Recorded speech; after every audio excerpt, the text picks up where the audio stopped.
allegiance to the flag of the United States of America and to the republic for which it stands, one nation, under God, indivisible, with liberty and justice for all. Okay, roll call. Forsty? Scylla? Here. Bates? Here. Egger? Here? Gaffney? Here. Okay, I gave the report on the action taken. There is nothing to report. We did give some direction to staff on one of the items. Approval of the agenda. Would the board have any changes to the agenda? I have none. Anybody else have any? I move approval of agenda as distributed. Okay, any comments from the audience? Just one, I probably just noticed if you want to move up item 11, you would consider doing that. That is the only one that I think we have a customer here for that item. Okay. If you think item 9 and 10 will go relatively quickly, then you're probably fine doing that as Well, I could be wrong, but I think they're going to go quickly. Okay, so we have a motion and a second on the floor. All in favor? Aye.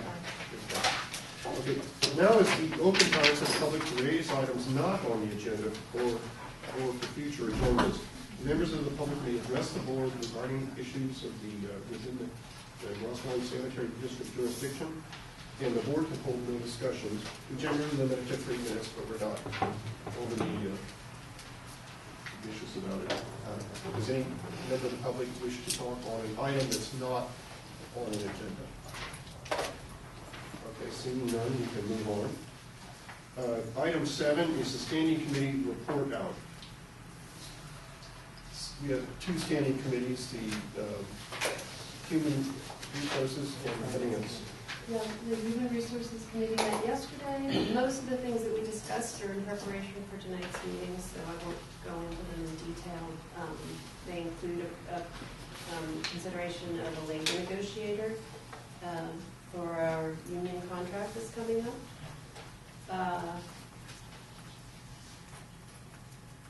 And I'll leave it at that. It was mostly in preparation for tonight's meeting. Okay, the Finance Committee discussed our financial statements and our financial performance through the second quarter.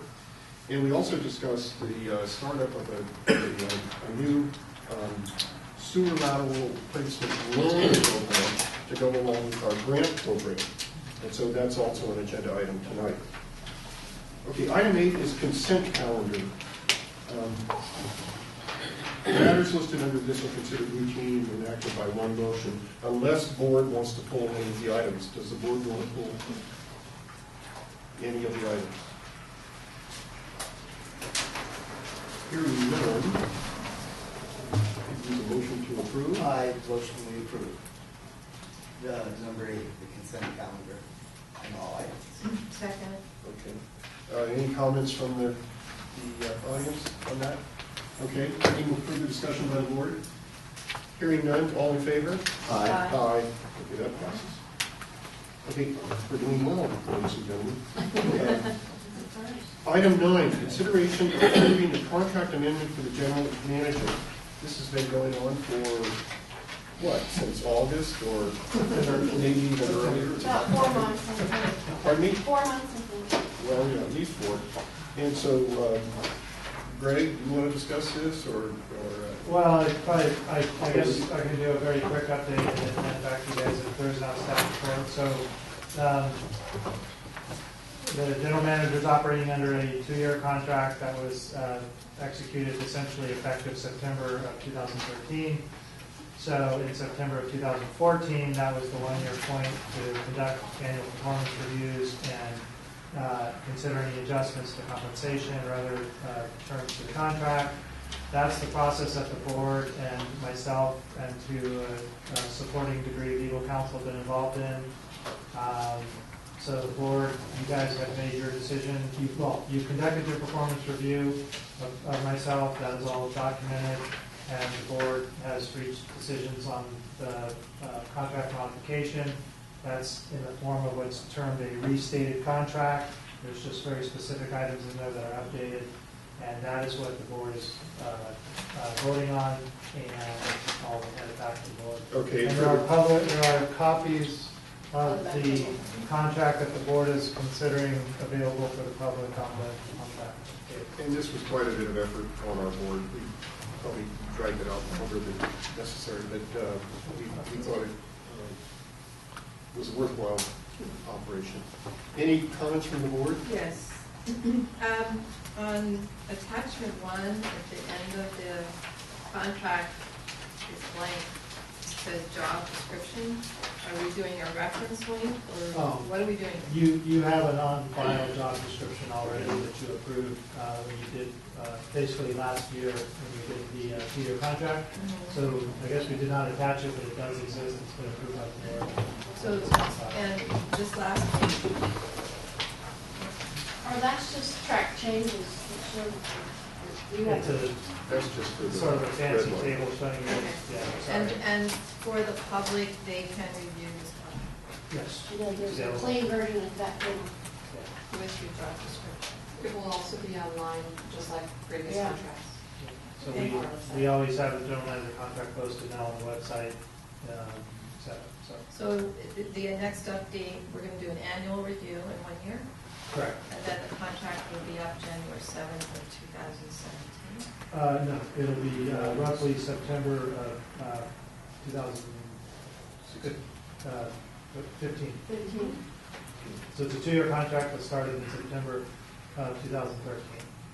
Well, hopefully this year, the annual review will happen on time, at the appropriate time in August and not a year from now. Yeah. That would be great. Any further comments from the board? Any comments from the audience? Board members? I need to move that we approve the new contract for Trinity. Second. Any further discussion? All in favor? Aye. Thank you. Aye. Thank God. Thank you, Greg. Item 10 is consideration of approving a new contract for appointment of new legal counsel. And I'll just make a little brief summary here. We did interview, we sent out requests for proposals, we did interviews, we conducted interviews with, I believe it was 3 law firms. We received about 9 proposals, if I remember.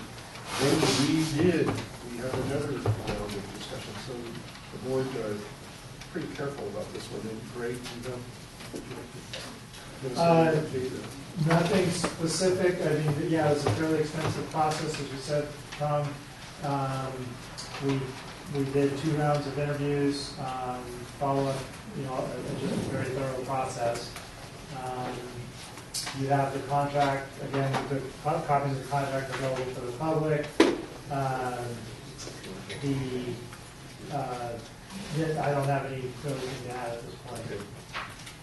Board, any comments from the board? I just want to get clear, are we going to have an attorney review the new contract? Because I didn't get that clarified. Well, I don't think we need it, but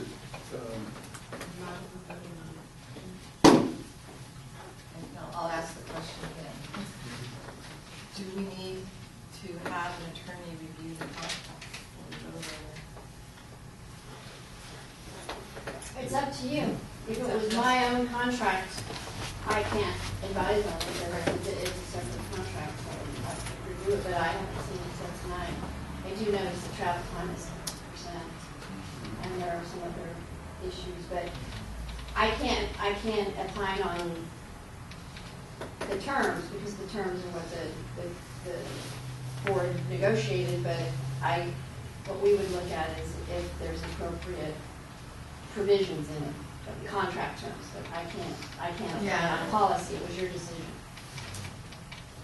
well, Pam, would you like us? I would like to approve this Yeah, contract. I do too. I And really so, do too. but then we'd have somebody review it afterwards. So. Well, we've done that before, and it didn't happen.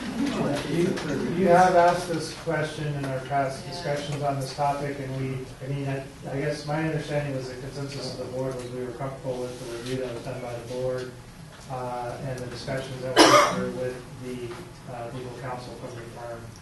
So, But this is the final contract we're getting. Okay, what are other board members thinking, feeling about doing that? Well, the question I would have is about the conflict waiver. Well, I guess it's a standard type of a waiver that's added to contracts when a law firm has in the past performed legal services for some of our sister agencies. I didn't realize it was going to be right in this contract, but we also thought that might be a separate item, but it is part of the contract. And what we discussed in other words, it's important because if we have some need to work with an agency and we want our legal advisor and their firm is also advising the other agency, then we could, if it's important, actually assign special counsel. We could get new legal advisors. And what I like about it is they put out right in the contract who they have worked for. So there's no doubt who they're talking about. They have to do that by law. Any other comments from the board?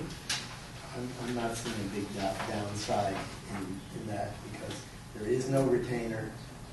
It's on a time and materials basis, and it's 30 days, terminated at any point for any reason. And so, Is there a termination clause about having to pay so much salary? No. Can you terminate on this? No, there's no severance. There's no severance. Council never did severance, the general managers did. Jolie, I know you just got it tonight, but is the conflict of interest? I just glanced at it. Yeah, what it's saying is that they're disclosing right now that they have these potential conflicts.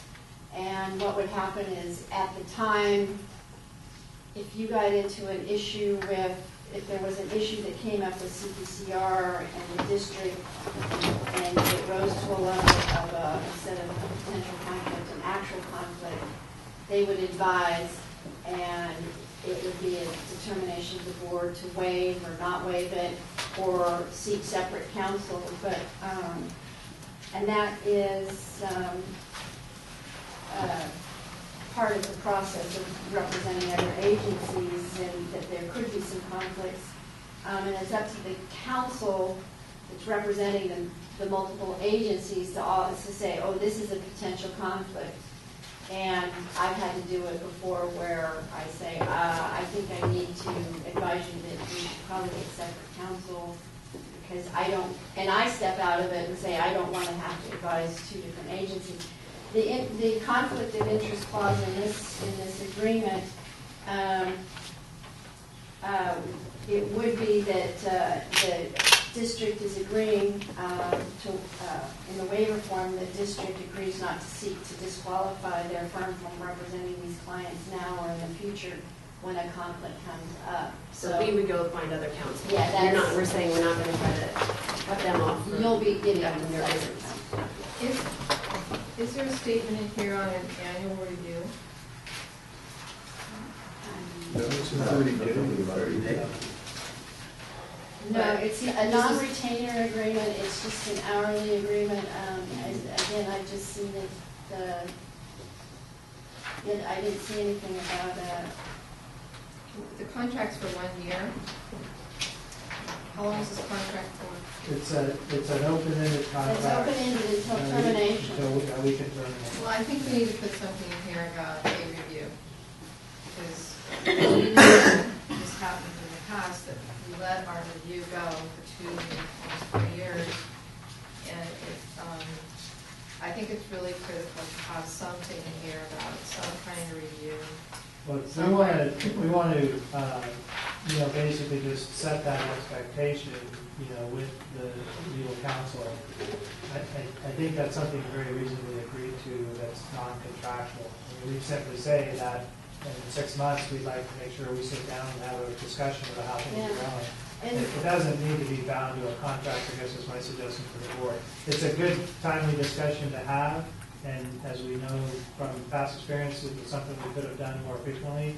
If there were issues the board was unhappy about, or so to speak, but there's absolutely nothing prohibiting you as the client from simply saying, in 6 months, we want to make sure we sit down for an hour and talk about your performance in closed session. Ultimately, it's the board to set the performance review. And it can be in a contract that you can call up a performance review at any time, and you can just say, okay, we're going to look at this in 6 months, we're going to look at it in a year. It doesn't have to be in here to do a performance evaluation.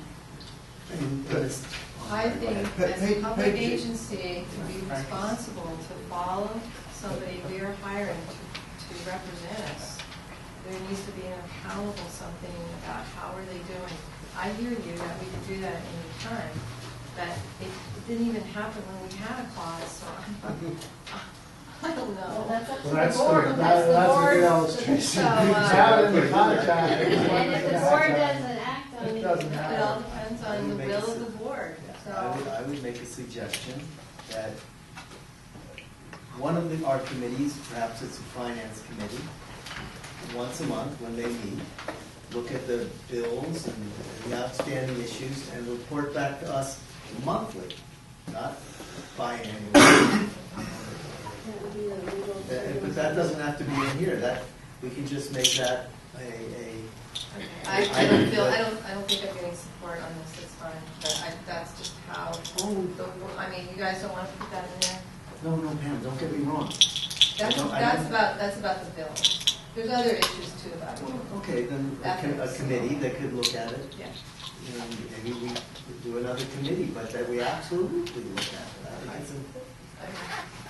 that. A question on page 8, Joey, it says waiver and acceptance. So that's just a little one paragraph, waiver and conflict. So what we're doing is we're granting a waiver before any conflict arises. Is there That's any what it says. downside to signing that waiver for us?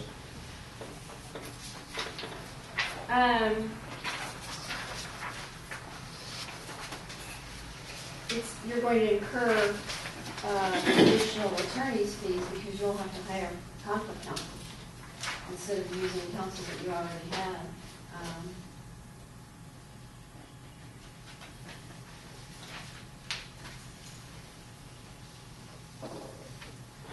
Well, wait, if they have a conflict, then of course we want to get, independent counsel separate from them. But sometimes it can happen if they have a conflict and they step out and decide to new counsel. But this one, you're not going to disqualify them. So you're giving up a right to disqualify them and potentially being adverse to this district. But I haven't really looked at it that closely. Is that a standard waiver in contract and legal?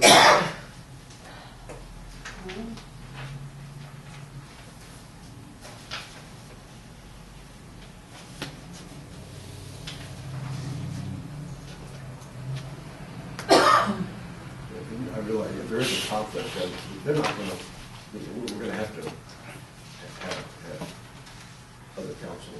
Because we do have some couple litigations going on where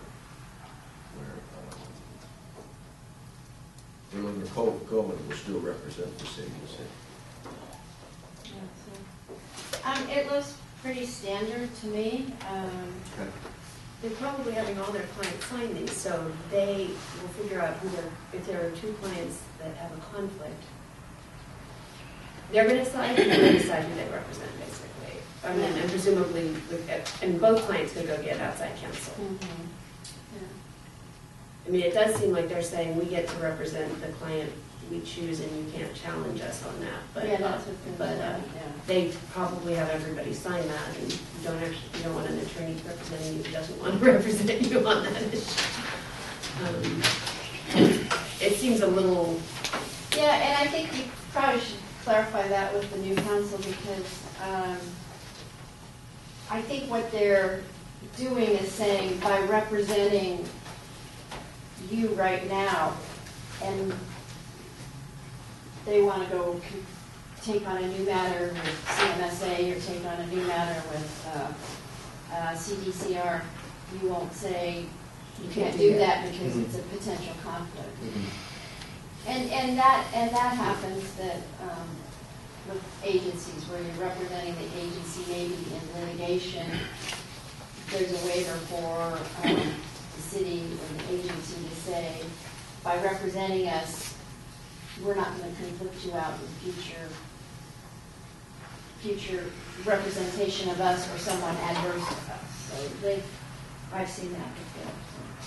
Do you think that's negotiable? Do you think they would say like, oh, no, we'd stick with you even if we decided it would be better to represent somebody whose interests are adverse to yours?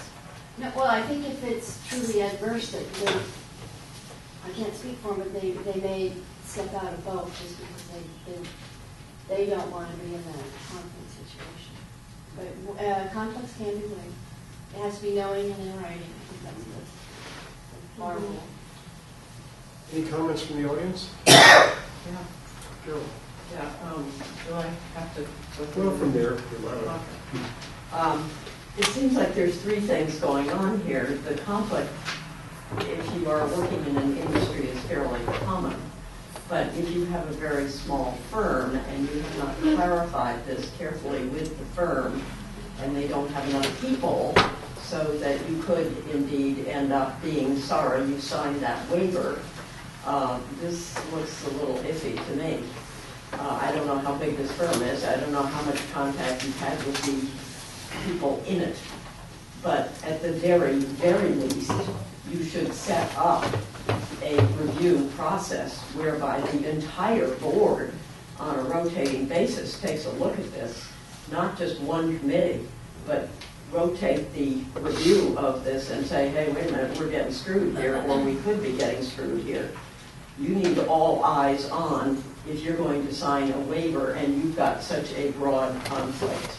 These people have disclosed to you conflicts with people that you are going to be in conflict with and have been in conflict with already.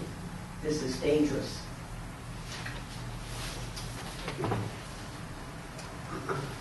Any other further comments? Board members? You know, this is a very well-known, active firm in municipal matters, and that's why they have conflicts. They work all over the state.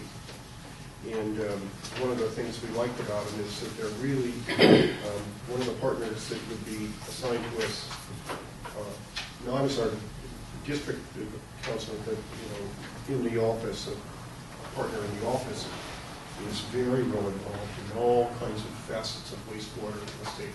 Extremely well-known person. Or Solar at CASA, California Association of Sanitation Agencies, where she's a regular. So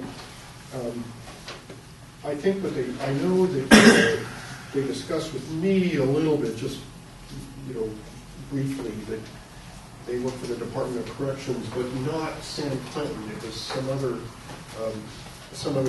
not related work. And they did for Central Marin. I think they had something to do with their discharge permit. So that isn't really a conflict either. But they want to be able to work with clients that they work with. So I think if we have a dispute with another agency or something that needs to be worked out legally, we would ask them, do they have a conflict? What do you think? And if they have a conflict, you get somebody else. Or I guess we get somebody else is really what we do. I think it's kind of a contract that isn't, it doesn't lock us in more than a month. And so if we want to make amendments to the contract, we could do that too. I think we've got a long time doing this. Let's see, this is another one of those processes. When did we start this? Right, this was Let's talk about that we're here now, okay? Well, I mean, the beauty of this contract, as I see it, is it can be terminated at any time. If we do terminate it, all that it requires us to do is we don't have to pay them for the next 30 days. We have to pay them what they owe us, what they've billed us, and what's in the pipeline so far. And it's very explicit about how it says that. So, you know, if at any time we don't like them or what they're doing, or if there's too many conflicts, or 3 months, you know, we've done vetting of, you know, other firms that it wouldn't take as long the next time if we had to do this again. I hope it wouldn't be. But, you know, who knows? But we're not locked into anything. There's no term of the contract. It can be terminated at any time, and the only thing we would know at that time is what's in the pipeline, what the work that they've done already. If I may, they are a good firm, and they've disclosed any potential conflicts. And I guess with CMSA, it was over a discharge and the Bay Waters issue. Nothing to do with us, really. The California Department of Corrections and Rehabilitation is one of the major clients, so anything having to do with San Quentin, we have Berlin or Cohen representing us on that one. And so we're in conflict there. You know, it's right here in black and white. And I'm thinking that waiver is more for California Department of Corrections and Rehabilitation rather than CMSA or Santa Fe, because the technical issues they've worked on with CMSA and Santa Fe don't impact Ross Valley. And I guess, you know, I just wanted to make sure that we weren't giving away the store when we signed the waiver, that's all. Making sure that we're okay. And council said it looks pretty standard. Yeah. So, how about a motion? I would like the motion that we adopt this contract with Darren Brand using the contract that we have in front of us. I'll second the motion. I would like to add a friendly motion, amendment motion. You would like to, okay. To add, to review the contract on an annual basis. And put that wording right in it. Yep. And I think they probably agree with that. I'll see it. Why it's not here, I don't know. They're not going to see a problem with that. No. There they are now. Where would you put that? Very general wording. Just do it as you approve the contract with direction to staff or to future council that you want to. How about performance review? I wouldn't add it into this contract. I would just say that it's direction given that that's what we want to do in the future. And the other thing is there were questions about, reviewing this as to legality, but I'm not signing it, and I can't opine on that, but, I've done what I can. If you feel strongly and you do want this to be reviewed by outside counsel, that's also up to the board, but it doesn't sound like you want to do that, so. So we have a motion and a second. Wait, I have on the table a little discussion. What are the risks if there's a problem with it? I know it's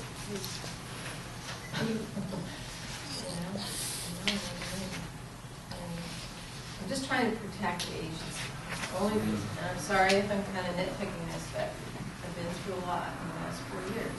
I've seen contracts change or things that just do not get looked at. I can't opine as to the risk. I think I've opined as much as I can on certain basic contract conditions. But if you want independent review of that, I think I'd have to advise you that's one of your options. But it doesn't appear that the board wants to do that. I would say separate it as to approving the contract and then also then giving direction to the board or the board giving direction to the new council that you're expecting a 6-month review or an annual review, but Yeah. If you're trying to put it in the contract, then we have to amend the contract, and that's going to delay it. So approve the contract and then just agree to give direction to new council what you want to do about performance reviews. So, motion or? I would like to approve the contract as written, and with an amendment that at some time period, it could be a year, it could be half a year, it could be quarterly, we can work that out. We will review how they're doing with us, what we think about that. That wasn't my amendment, I'm sorry. Okay. What was your amendment? 1 year. I mean, it's Okay. agreeable. I would call it an amendment because you're not amending this agreement. I would say you're approving this Yeah. agreement. And the direction of staff is to make sure that we schedule, 1 year from now, we schedule a review with the board in closed session to talk about how services are done. Performance I'll review. be here. Yeah. Yeah. And I have no doubt, I mean, we spend enough time, I think, talking with representatives of the firm. I see zero concern with that. Sure. We'd be happy to have I that agree. conversation. Why it's not there? Okay. Okay, any more discussion? Okay, all in favor? Aye. Opposed? Good, good. Okay, thank you. Moving on to item 11, consideration of approving ratepayer request for refund of prior year sewer service charges. 321 Senate Summer Avenue, the building with the beautiful flowers. Great. Okay, I'll do an introduction to this one, so the board has the staff report. It has a couple of attachments for your reference. We'll point each of those out, and then the customer, Janet Byram, is also here this evening, so we'll be able to open up to discussion here shortly.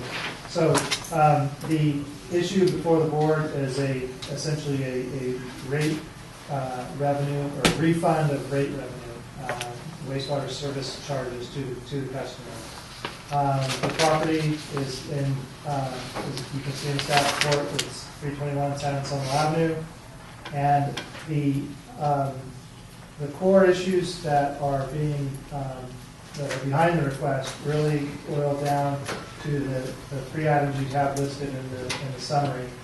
So, as you know, this is a commercial property, and our current ordinance and our long-standing practice has been to determine an EDU count for commercial properties based on a combination of the county EDU count and then also the MMWD water meter service count to that property, because we use the water meter data to determine the volume of water use and also the capacity, in a sense, the demand that they can put on the sewer system if there's multiple water services.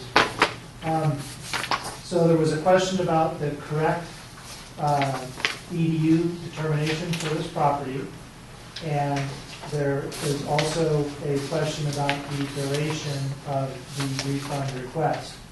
So I'm going to point you to the attachment. The third page of your staff report should look like this. It just gives you the year-by-year numbers that are behind this. And I'm not going to go through this table in detail, but it's very important to understand the basic facts and figures, and that's what this table contains. So very briefly, the table takes you from 1985-86 through 2014-15. It shows you the current Lost Valley rate at that point in time for that year. It shows you the EDUs that were actually billed to the property and the resulting monetary charge. And then, from that point on, it shows you the change. There's a corrected number of EDUs, which we list as 2, versus the varying number you saw in the first column. There is the corrected charge based strictly on the EDU, the corrected EDU count, and then there is the difference. So that would be the potential refund differences if you agree with the EDU counts. Now, the other third item that comes into play here is the time limitations that are based on the state law and then also on the district's adopted rate ordinance, which limit us to the 3 prior fiscal years for refund, and then for years prior to, I believe it's 1991-92. So the shaded table numbers are the ones that, in staff's opinion, based on the ordinance and language, et cetera, are the ones that are eligible for refund. And the corrected EDU count is, again, based on our understanding of the correct billing practice. So we arrived at a refund amount that is the $1,757 you see at the bottom of that table. Now, the customer is asking for two things. One is that the district's use of the MMWD water meter count as part of the way that we determine the EDU count is not properly documented in our rate ordinance, and therefore should not be applicable. And also that the refund period should go back to cover this entire period of record. And if you use those considerations, then you have a refund request, as noted, totaling the $12,452.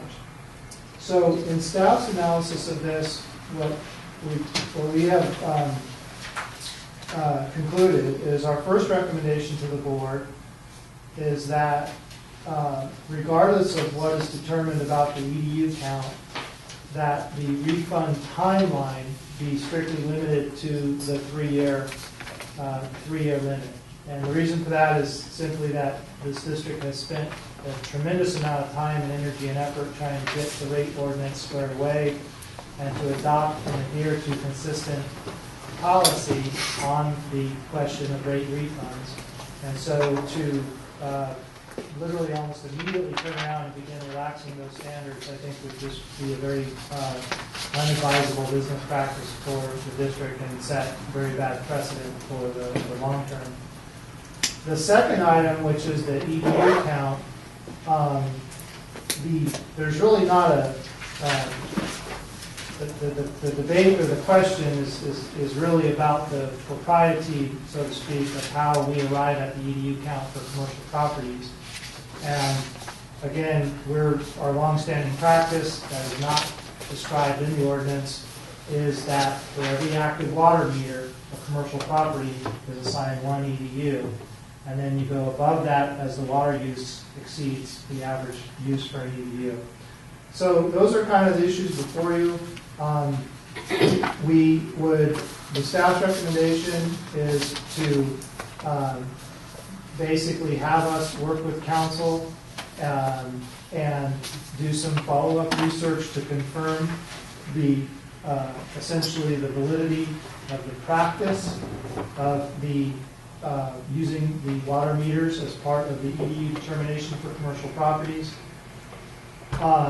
Depending on the answer to that, we would then address the question of whether or not that should be clarified in the code and updated in the ordinance.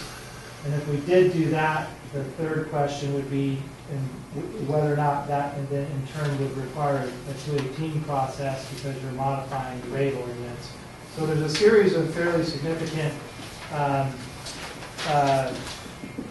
questions to be addressed given the issue that has been raised by the customer, which is, are we acting appropriately in our billing practice of assigning the 180 minimum per the MMWD water meter. So that's my summary. It's a lot of information historically, but it boils down, we are suggesting, to those key items.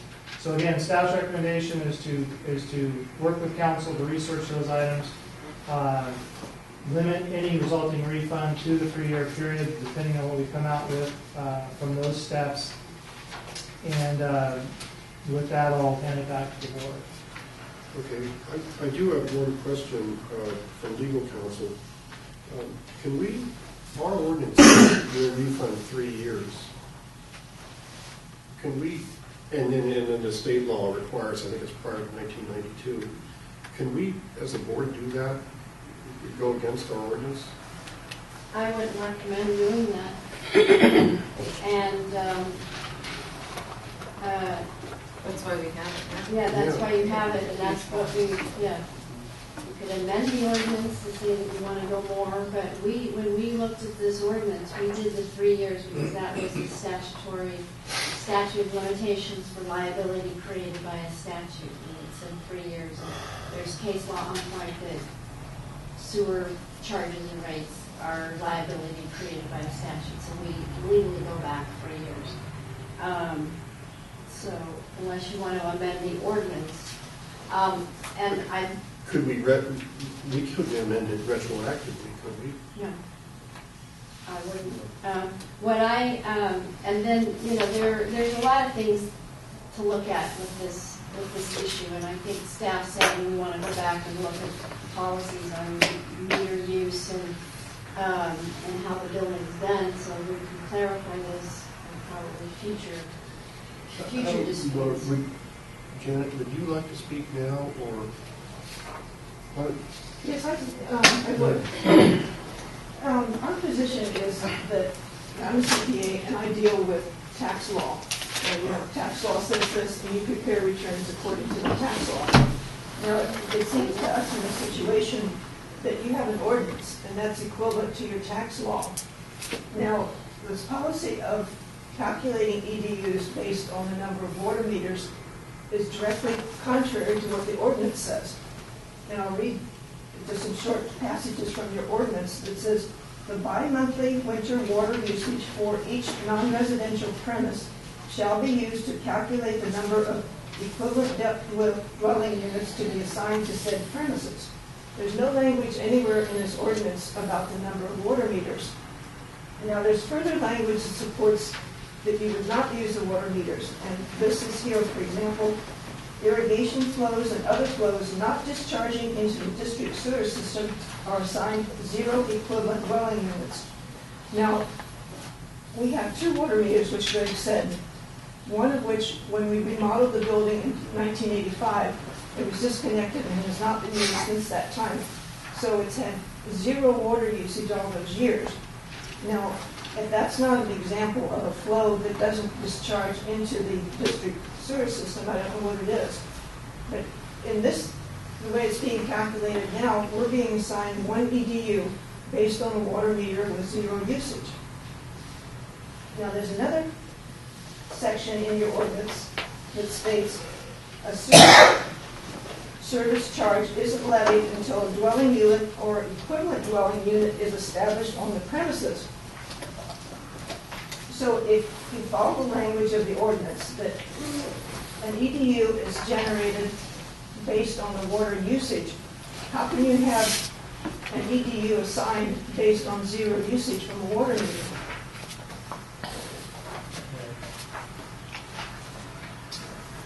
So I guess just to add maybe some context, I guess. So in many situations that we have, I think, about 150 properties, roughly how many properties? 119 commercial properties with multiple meters. So we have about 119 commercial properties that have multiple meters that we have this practice on. And for many of them, the reason that we do this is that, for example, like you take a shopping center or something that's a common property, that they might have a meter that is serving a restaurant and some other high-strength users, and then they might have other meters that are serving office space, and then basically what they're on purpose would like, this is to their advantage because we're then billing them. We don't take their entire water usage. We're able to say, okay, you have essentially wastewater generation that's resulting from high-strength users and gets assigned the appropriate high-strength rate, and you have other users in your complex that are assigned the standard rate and they're not high-strength. So there's a common practice of splitting out and assigning water meters to different uses within a multi-use property for that reason. That's something you run into a lot of communities, but because they're trying to avoid having all of their water use contribute to the highest strength, in this case, rate for that wastewater utility. So of course every property is a little bit different, and this is a much simpler property. It has 2 meters. So the language does not make that level of discernment as you pointed out. But that's to give you some idea of why this is done with most of the commercial properties, because it's something that's beneficial in terms of refining and keeping the rates, in essence, lower than they would otherwise be for those users, as if they had to take a high strength user. So, yeah, I'm not disagreeing, to be clear, with any of your observations on what's in the code or the ordinance.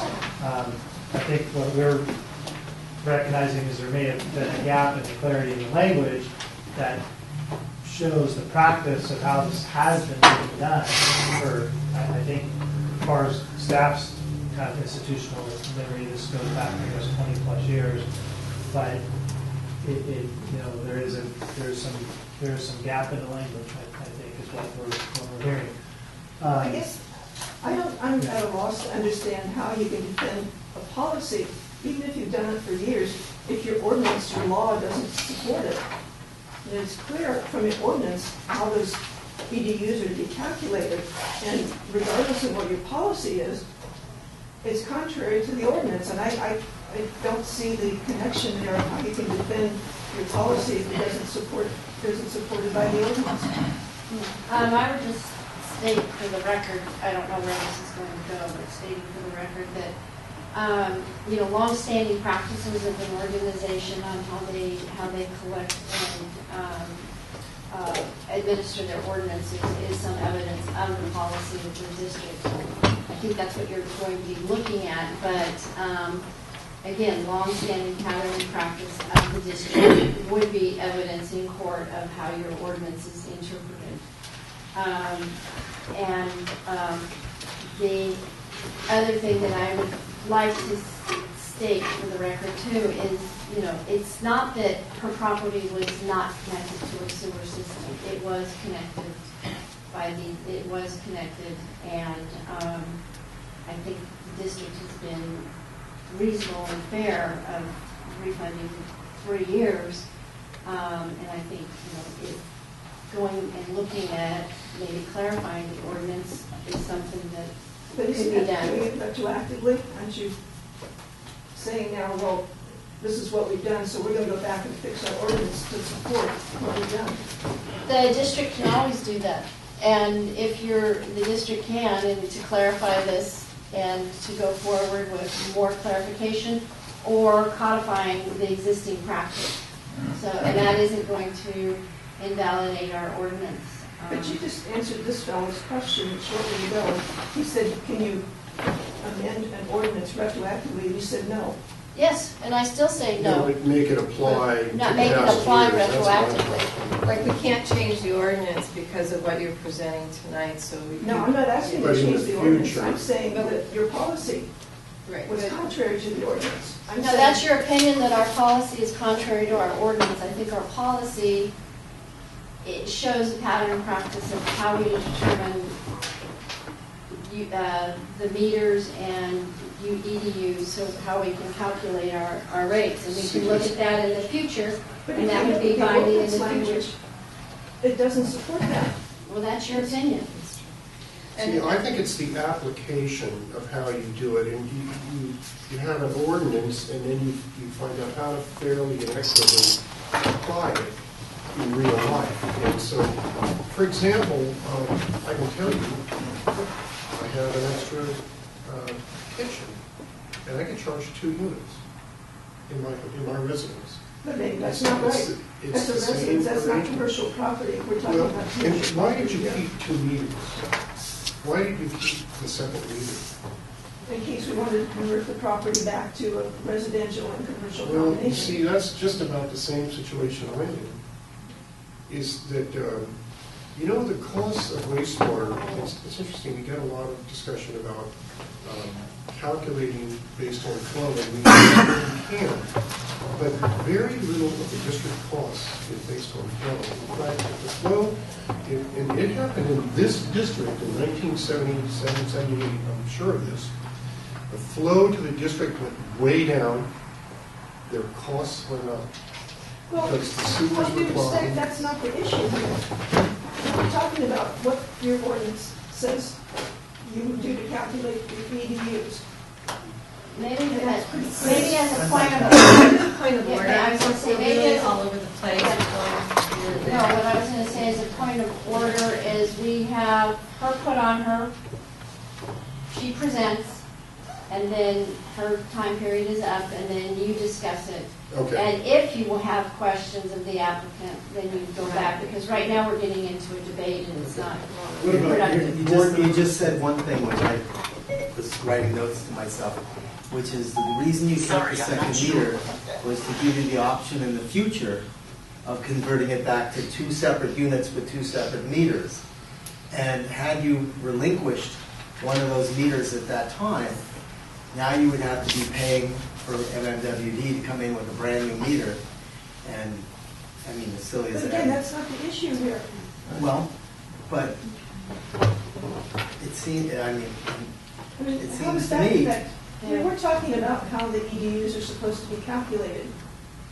Okay. It has Why don't we nothing to- have you give your whole argument for the board? The board will listen to your argument, not interrupt with any more questions to her so she can present her case. Then she's finished, and then you discuss among yourselves the direction that I think staff has suggested. If you have more questions of her, then you would ask her, but I think this interrupting and getting into a debate. Thank you. Okay. So Janet, do you want any further to say? Yes, I do. Concerning going back and issuing refunds of earlier years, again, going back to my profession, there's a tax statute that says that if you make a material misstatement on your return, the statute does not run. You can't do something wrong and then go back and try to hide behind the statute and not take responsibility for what you do. And to me, this applies the same principle, or should apply the same principle here, that you've been enacting a policy contrary to your ordinance, and now you can't go back and say, oh, well, the statute's run, I'm not going to pay you back that refund. You know, it's a question of fairness, and it's a question of ethics here. You know, just because it's happened a long time ago doesn't mean that you don't still owe that refund. You, in my opinion, our opinion, your ordinance, your policy violated the ordinance. And I can give an example here. Your Mr. Richards isn't going to get off the hook because he did something years ago. It happened a long time ago. You know, as I understand it, he's still on the hook. And why should ratepayers be treated any differently? Anything else? Thank you, Janet. Okay, board members, any further comments? Oh, just a couple of comments, what this agency is up against is a state law that says a public agency, and there are really 482 cities and I don't know how many special districts in the state, but thousands of them. And what the state law says, if you've been in error, you can go back and correct it. You go back 3 years. A person who feels that they've been erred, makes a bigger claim, they go back 3 years. You're looking at this is like going back 30 years. And if everybody, I'm sure there are some other inequities out there. That if we do this for you, they're going to come in and go, oh my gosh, you refunded 30 years worth of whatever. This party, we like that also. Pretty soon we created kind of a mess for ourselves. And looking at the staff report, they talk about obtaining a legal view of billing by meter, and then looking at our billing practices. If we opened up all commercial properties for review and decided we were going to change how we build commercial properties, that means everybody from Safeway to Lucky to whoever is going to end up in some kind of a process here. And I don't think that we should do that. Well, my response to that is that Right, no, yeah.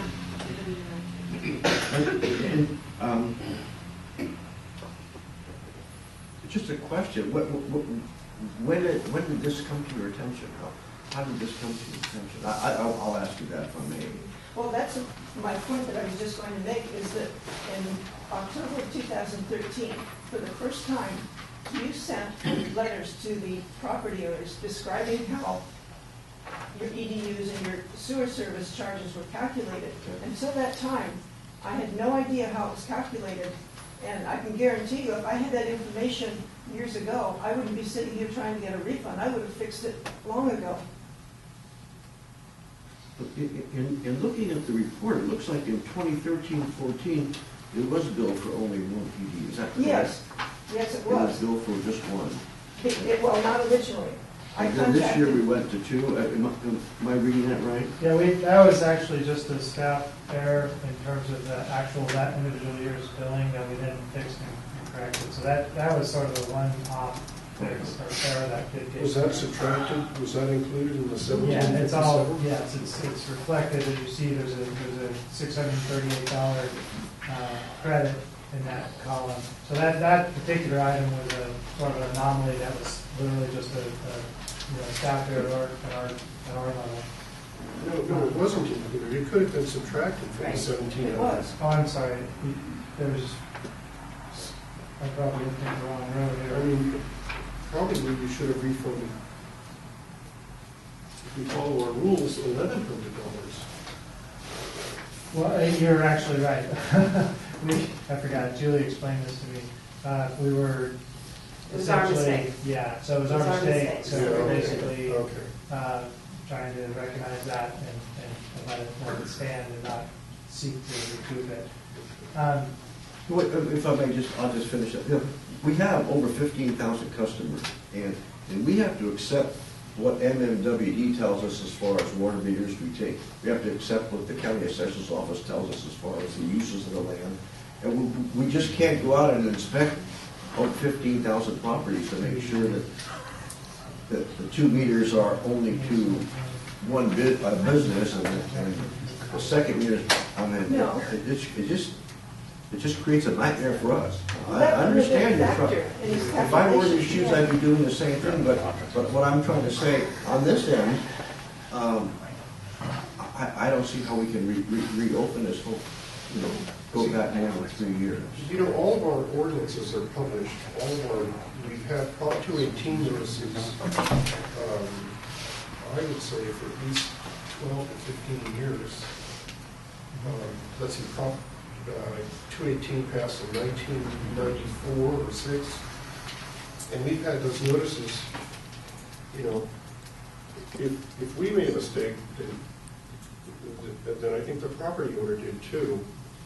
I don't even know what you're referring to as far as these prop, whatever notice. The letter you got in 2013 was probably a Prop 218. No, it wasn't. Or it was the information letter. Right, No, that there's was a the new information. policy we started because we recognized that the amount of information our customers have been getting for many, many years was inadequate. It was a single line that showed up on their tax bill.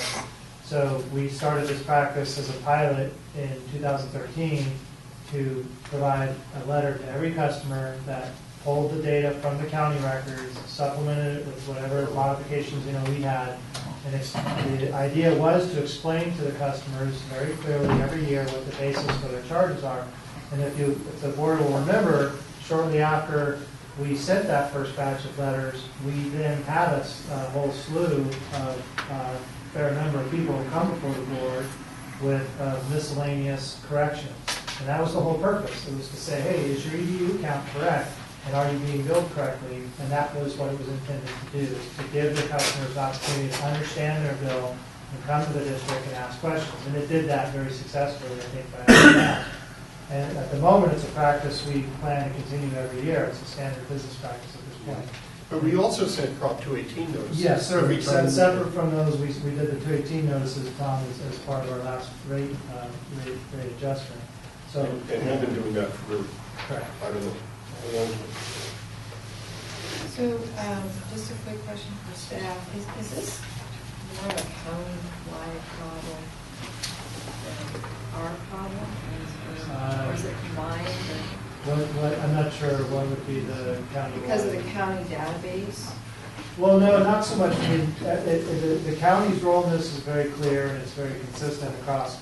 They are the official keepers of record of the aspect, what I'll call the portion of EDU count that has to do with the assigned number of living units, because they're the official record.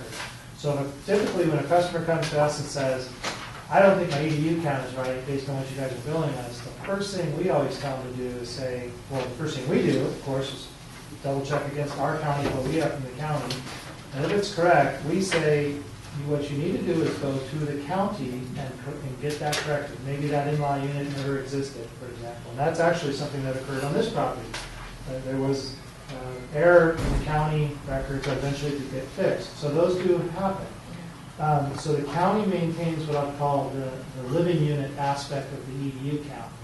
We then have, again, our practice has been to then take the EDU count for commercial properties and supplement that in a sense or with the water meter count, recognizing that each water meter connected to the property has the potential to generate, equivalent wastewater flows, et cetera. And we don't monitor water usage. Once a year, we get a snapshot from NMWD. So let's say a property, gets essentially goes out of use for a year because it's up for lease and they can't get a lease and it sits there for a year and no one uses it. They don't get to come to us and say, well, look, we're not really using everything, can you not bill us this year? You're buying into the capacity and access to the system is what you are buying into every year. Correct. Correct. So I would, well, anyway, I don't want to keep going. You guys are in your... Well, I was here before the ordinance and why we did the ordinance. And I know staff did a ton of energy and time to create it. Am I right? Were you here for the ordinance, Marin? And council. And I think we have to stay to why, this is not an old ordinance. It's up when we just did it recently, right? A couple years ago. So I feel like we have to clean up the problem because prior to that, we were having people coming forward, and then when we started looking at the statute, we're obligated to stay there. Otherwise, it's like any statute, which is unfortunate for all of us. So I can't really see amending this policy. Can I point just real quickly? So there is a letter from the customer. It's in your board package that they wrote summarizing the issue from their perspective. And I think setting aside the duration, how far back you may or may not decide to go on any aspect of a refund. I think what staff is suggesting is the core issue is that, and there's a sentence in this letter that says, this implies that a property could have a water meter, but until there is water usage to establish an EDU, there are no charges levied. We don't, that's basically a statement that says, your use of how you determine EDU counts with water meters is something I don't agree with.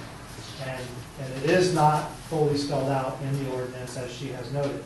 So I think the initial question before the board really is, are we on solid ground with our established practice of utilizing the water meter count as a supplemental piece of information for establishing EDU counts for commercial property? That's the first question to answer. Because if the answer to that question is yes, then the only thing left to address, in a sense, is, okay, how many years back are you going to do this to correct the EDU count? We are suggesting, based on our review and legal counsel's review, that there is a solid basis for that practice. And we can't really do much more this evening than convey that opinion and recommendation to you. But what we are saying is, if there's something that's going to be further pursued, we would like to have the opportunity to go ahead and do further research, bring that back to the board, and make a specific recommendation to you as to whether or not we should add language to clarify the ordinance. Now then, as Jolie has advised, we could make that change, and it is in effect. You do not have to say, well, it wasn't in effect. It's basically, the practice has in a sense built the policy over time. Now that this is more your territory, But my main point is these are the steps that we would see to resolve this. You don't really have enough information this evening to make a decision on the refund, and we're not asking you to, because we feel that until this question is answered, the foundation of the request, I would suggest, is the dispute about the validity of utilizing the water meter count to supplement, in a sense, or to arrive at our EDU count for commercial properties. That's the core question that I think is the basis for But the the three, refund. but the 3 year, Yeah, the 3 year That's a separate issue. would it Those stay? Right. Answer the first question, and then you can decide the second question. Well, we could answer the 3-year question tonight. Okay, that's certainly You could possible. do that. You did. She's already been paid though. Pardon me? I think she's been paid. She has? Well, we've refunded what we can. Staff has refunded up to the 3-year limit based on. Oh, it's only done. Okay. Yeah. The 1.7%? But I mean, I think that, it would go a long way. I would like to hear a motion that we support only 3 years of refunds. And then it goes back because of state law prior to 92, that's fine. But I know that the number of agencies is 10 years. I don't think we even need a motion. We That's don't just, need a that's, motion. It's in our ordinance. that's the way staff Okay. has already acted. Yeah. Even, can I ask a question? Even if we were to decide that the way that basing an EDU on a water meter was not appropriate and was inconsistent with our relatively new rate ordinance, it would we wouldn't go back and refund her any more money, would we? That would be like changing our we really can't do anything retroactively. No matter what, it's probably only 3 years, Yeah. plus prior to 92. There's a possibility that we could just slide that going forward, she only has one EDU because she's only really using one water meter. I'm not saying that we should, I actually think that would be problematic, because then everybody would come to us and say, I wasn't really using that one water meter. And it is about the capacity to engage the system. But even that would only be prospective. So should we direct staff to look at the practice of using water meters and the ordinance and, if necessary, add it to our rate ordinance? Yes. And that's, we don't have to vote on that, right? That's just Gives you the direction to staff. directions to staff. Is that okay? Or do we even need to do that? I'm concerned, I don't think we should be trying to reinvent the wheel here. No, we I spent don't tons of either. time. I was just going to say maybe. We spent tons of time on this, tons. And tell me, I would look at the practices, the meters, and the industry policy on water meters and get that clarified for the future. I would recommend that. is this a state standard? Is that what you mean? No, I think the county would be good, because almost every sewer district in the county is really pretty close to the way we do it. No, I would agree with Jolie's recommendation, because I think at a minimum, there does appear to be a gap where we could have been more careful in our language, what have you. And if that is the case, again, these things arise. We've been doing this for decades. We've had a very consistent practice. But it's hard to dispute that there's not very clear language in the last ordinance update we did that says this is how we utilize it. So we would want to ask ourselves if that's a gap that should be closed in the ordinance, and how best to. I don't want to change the way we do it. I just want to see if we need to add language for the future Correct. to get it the way we're doing it. To be clear, we are saying that we feel it is a defendable and equitable practice. It's accounting for the potential capacity that gets assigned to the system when you have an active water meter. Okay, so if we need to revisit and sort of back up that view further, we can do that. And at that point, we will then have the opportunity to say, okay, should we make any modifications to the ordinance, just to close that one item. And Chair, and one thing I would do is I would allow the applicant to make any more last statements to the board before you finally close this item, so you have an opportunity to speak again about any other issues. I just don't want to cut her off from having all Right. her hearing. Okay. So do you have anything more to say? Yes, I spoke with Julie Blue in the process of putting together this claim for refund, and she told me that it took us a long time to get this together. We had to go back 28 years to get property tax bills and so forth. So in the meantime, she said that, well, a lot of these claims, just as Greg said, came in right after you sent that letter in October 13th, disclosing how it was calculated. And she told me, to use her language, that all of the claims were pretty much accommodated. So my question is, were any of these beyond the 3-year statute that were refunded?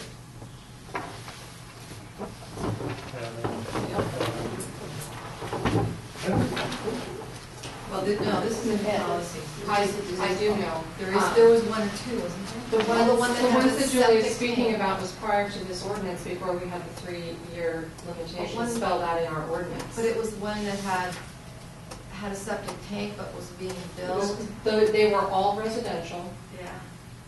yes. There was a strange Yeah. thing. Okay, but No let her connection. finish so we can finish this hearing. Do you have anything? Yeah, please finish. No, just that earlier people got refunds in full based on this. Why can't I? Okay. You changed the law, I guess, in sometime in 2014 to put in this 3-year statute. But again, that's sort of retroactive. My claim was prior to that.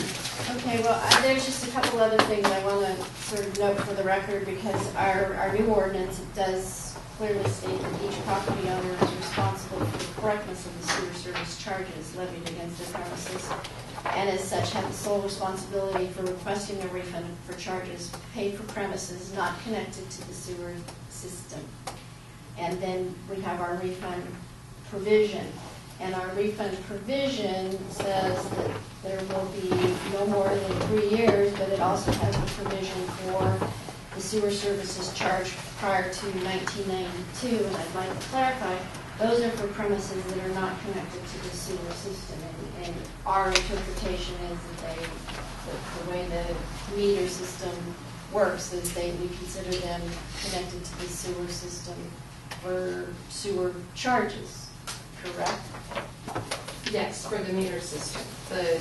The refund that staff calculated was based on a living unit that didn't exist, so therefore the living unit wasn't connected to the system. So the refund that staff calculated had nothing to do with the water meter. It had to do with this one dwelling unit that caused an additional EDU to be charged, that third EDU. And so that's what we refunded.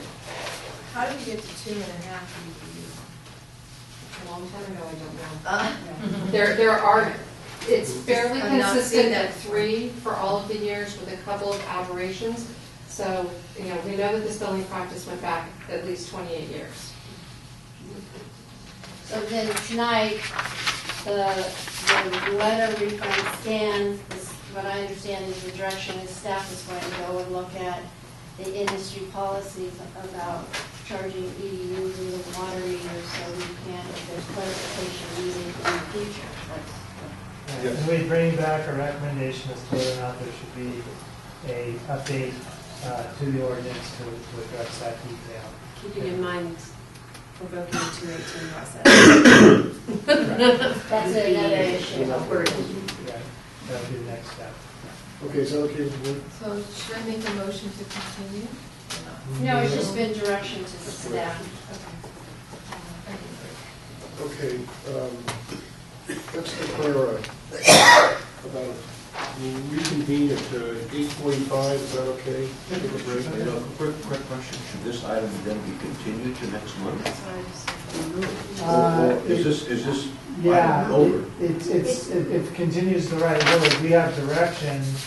We'll be bringing you back and obviously the same general topic. General statement about, okay, Yeah. not a specific one. Yeah. General So statement. information, Right. Okay. Well, okay, that makes sense. Okay, So Okay, 5 so minutes. we're adjourned now for, 8:45. The board on this is consideration of approving a contract for professional labor negotiation assistance to help the district in its upcoming labor negotiations with the American Federation of State, County, Municipal Employees, or AFSCME. And AFSCME is the district's union, as you all know. So the district is coming to the tail end of the current 6-year contract that was executed in 2000, it became effective in 2009, I should say. It ends at the end of June of this year. So we have approximately 4 to 5 months in front of us to initiate and ideally complete labor negotiations and put into place the updated union agreement. So this is an initial step in that process. And so there's some brief background in the staff report, but just to point out a couple of highlights. So basically, out of the 38 authorized positions at the district, 25 of those positions are in are represented positions, so it is a good majority of the district. Staffing. The contract itself, I didn't attach it. The board has it. You have it in your binders when you first start as board members. It's a standard item we give to everyone. But as you know, it covers very important major items, wages, salaries, benefits, many details of specific working conditions, etc. So that's the general nature of the topics that are covered in it. What we had done in terms of trying to begin planning, for an effective management team for carrying out the negotiations is again to initiate bringing in professional negotiation services.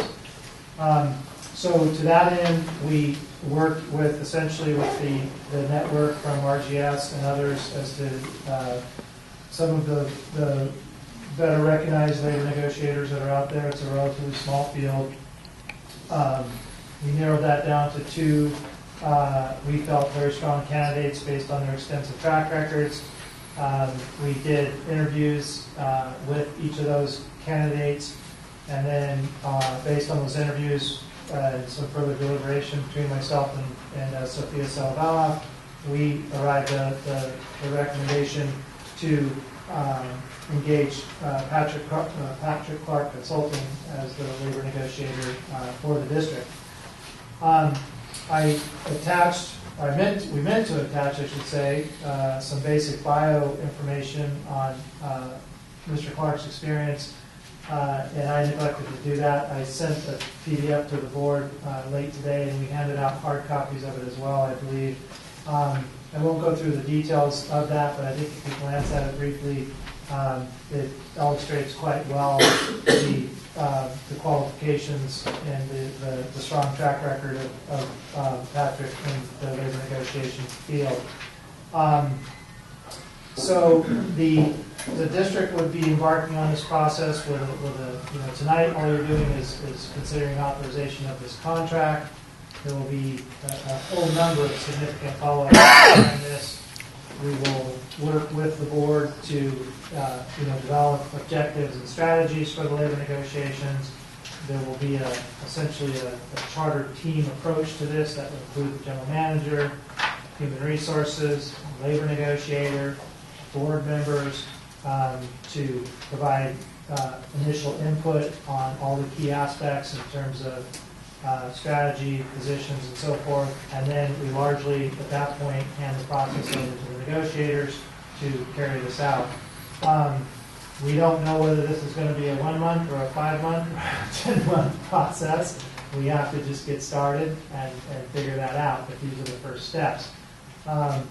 If the board approves the contract this evening, what we would be doing fairly shortly is issuing the formal request to the union. We'll double check the language, but one of us, either they or the district, will extend a formal request to begin the negotiations for the new labor contract, and then after that, the ball will start to get rolling. But all you're doing this evening is considering approval of the contract to retain Mr. Clark's services. Copy of the contract's in your package. It's a fairly short contract and straightforward. It has very clear termination clauses for both parties if we need to exercise those.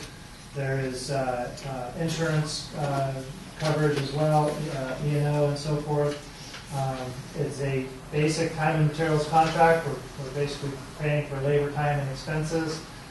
And one quick note that came out of the discussion with the HR committee on this item is we were going to recommend a minor amendment to the contract just to put a trigger in there so that there is something that forces us to sit down and look if costs are starting to go beyond what we anticipated. At a very, very ballpark number, we expect this to be anywhere from $25,000 to $50,000, but that's entirely dependent on the length and complexity of the negotiation process, as you can imagine. So what we'd suggest is a minor amendment to the contract you have in front of you that would have something like, total costs on the contract shall not exceed $50,000 without prior written agreement, between the board and the consultant or Mr. Clark. So we could work out some detailed language on that, but that's the only suggested modification we have after reviewing this again with the HR committee. So you have the contract in front of you. We have Patrick here, and we have Sophia and myself to answer questions. So at that point, I'm going to hand it back to the board. Okay. Any initial comments by board members? Yes. So we put a cap on it, Correct. and what's the hourly rate? I think it's $150 per hour. And what is HR, are we going to be double dipping with HR being involved too?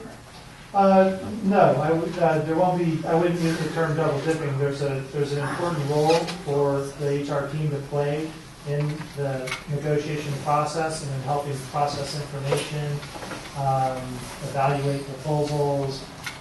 So they are going to be part of the team. There is allowance in the RGS contract for assistance in this.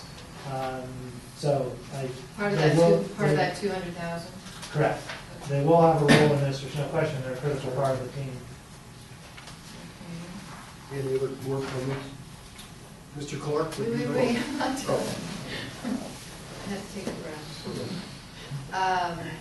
Education, I didn't see any background for any education. I would let Mr. Clark when we get to that. Sure. Sure, I have a bachelor's degree from California State University, Chico, with political science and collective bargaining. That's a minor. Our general manager went to Chico Ah. after that as well. I know there's a reason I like You weren't roommates. No, they never met before No. a few minutes ago. Yeah. Once we enter into this agreement, it says, you shall be entitled to increase the fees in this fee schedule at such times as it increases its fees for its clients generally. I can't imagine we're going to be expecting you to, over between now and June.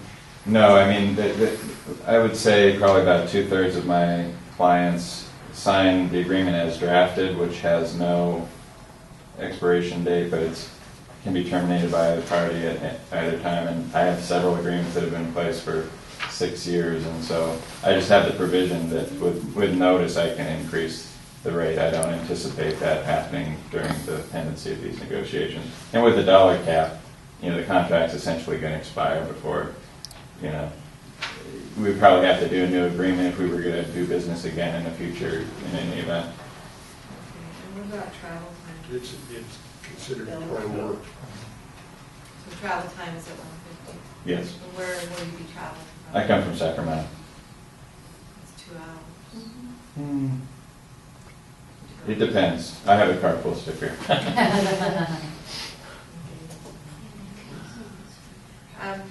Is this the time to ask questions to the HR committee, or not, or after? Well, let's first go through the, Okay. I can ask now or when we come back. I'd like to hear a little presentation from Mr. Clark. I'm sorry? I'd like to hear a little presentation from you about what you expect and what we should expect. Okay, well, let me give you just an overview. It's been 6 years since you've had, I don't know to what extent any of you were involved with the collective bargaining process before, and it has changed in the last 6 years with the advent of fact-finding for Myers, Miller's, Brown agencies. But typically, what you could anticipate is, as Greg was talking about, at any point, either party could open the agreement. I'm anticipating that would probably happen after your next board meeting. At that point, you have introductory meetings between the team, the management team, and the labor organization. Introductory, items occur, scheduling, some idea of what scope they're looking for. Are they going to come in and ask for a complete rewrite of the MOU? Are we going to come in and ask for a complete rewrite of the MOU? So once we have some idea of scaling, we can really figure out, what are we looking at in terms of frequency.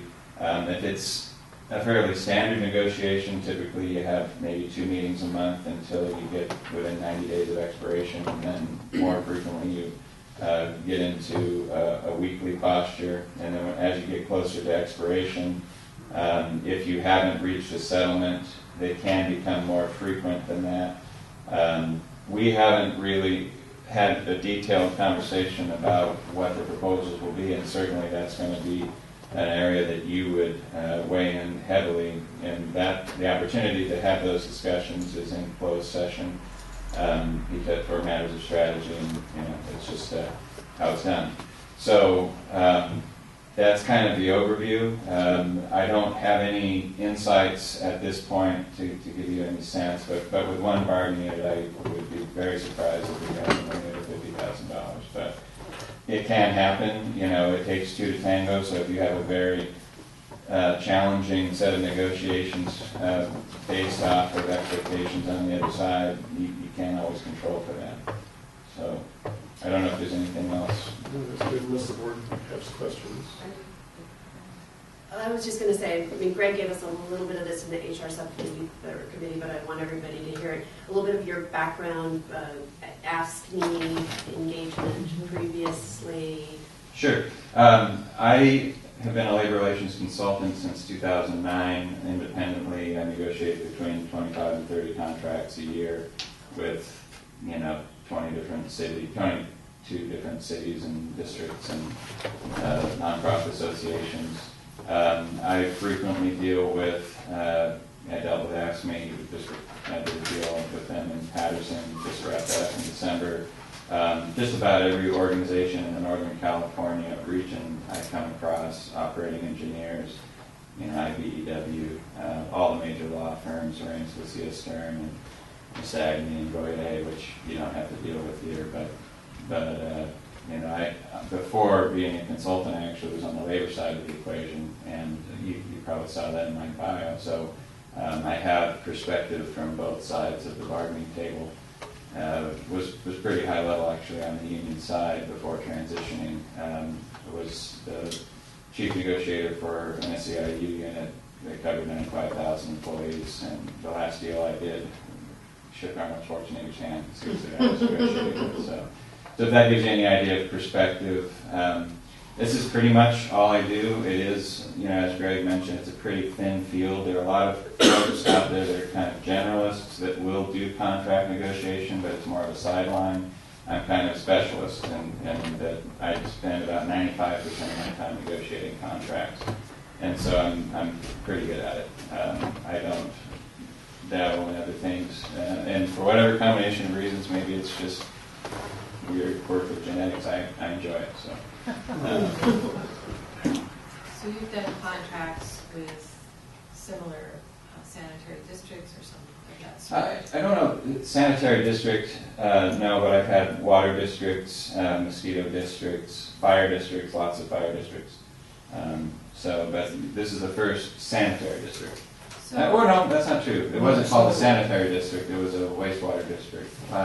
South Placer Municipal utility district, but it's a sanitary district. Oh, no, you did South Placer. South Placer, yeah.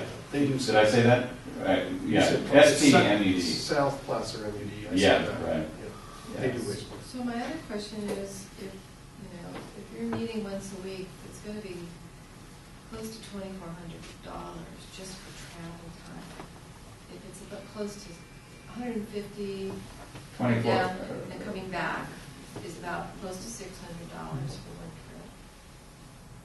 trip. 24, you said 24. About $2,400 a month if you're coming down every week, approximately. Well, here's the thing. I have clients that are 5 minutes from my house. I have clients that are in Southern California. And I basically charge for my time. I'm not in a position to give a discount because, on my time, it is what it is. I can work closer to home or I can work further away. But I was just down in Southern California, and it's my rate. I have never made any exception in that regard. I made one exception, but it was a policy that the city had that they couldn't change. So they voluntarily increased my hourly rate to be on. I think it was at that time I was charging $125. They increased it to $175, and I made an exception to those circumstances. So, I'm sure you can appreciate it. But I don't make exceptions just because I do it once. Like with your rate fee, every single client I have will come, and that would probably be a significant cut. So. Actually, he'll be charging about the same as our attorneys, because the attorneys will bill us half of their $300. I'm just bringing it up because we have had contracts with certain people that are willing to cut the rate or not charge at all. So just ask the question, we're looking at fees, and we're talking getting up to $50,000 for a labor negotiation. Just not bring that forward. I mean, I'm always trying to protect the employers. Take on all those to the rate. Okay, that's it. Any other comments from the board? A question, Myers-Milius-Brown Act, does that cover all represented employees? Yes, it covers employees for cities, counties, other than state. It's kind of a catch-all. Union represented employees. It covers union represented employees. Actually, it's a guide for all employees, and so it characterizes what are managerial employees, what are confidential employees. So if we wanted to negotiate, we have 38 staff positions, 25 are represented by the union, 13 are management. Suppose the district said we'd like to negotiate the 13 management positions in public. You could do that. Can you do that? Mm-hmm. Yeah, you under the Myers-Milius-Brown. I haven't seen your employer-employee relations ordinance, but the employer has the right to designate bargaining units as long as you are roughly consistent with. There has to be an articulated community of interest. You're not going to throw, an attorney into a bargaining unit with a janitor. Okay. So there are very specific prescriptions in the act that say professional employees get their own bargaining unit, and then beyond that you have broad discretion. I have small cities that have 8 bargaining units.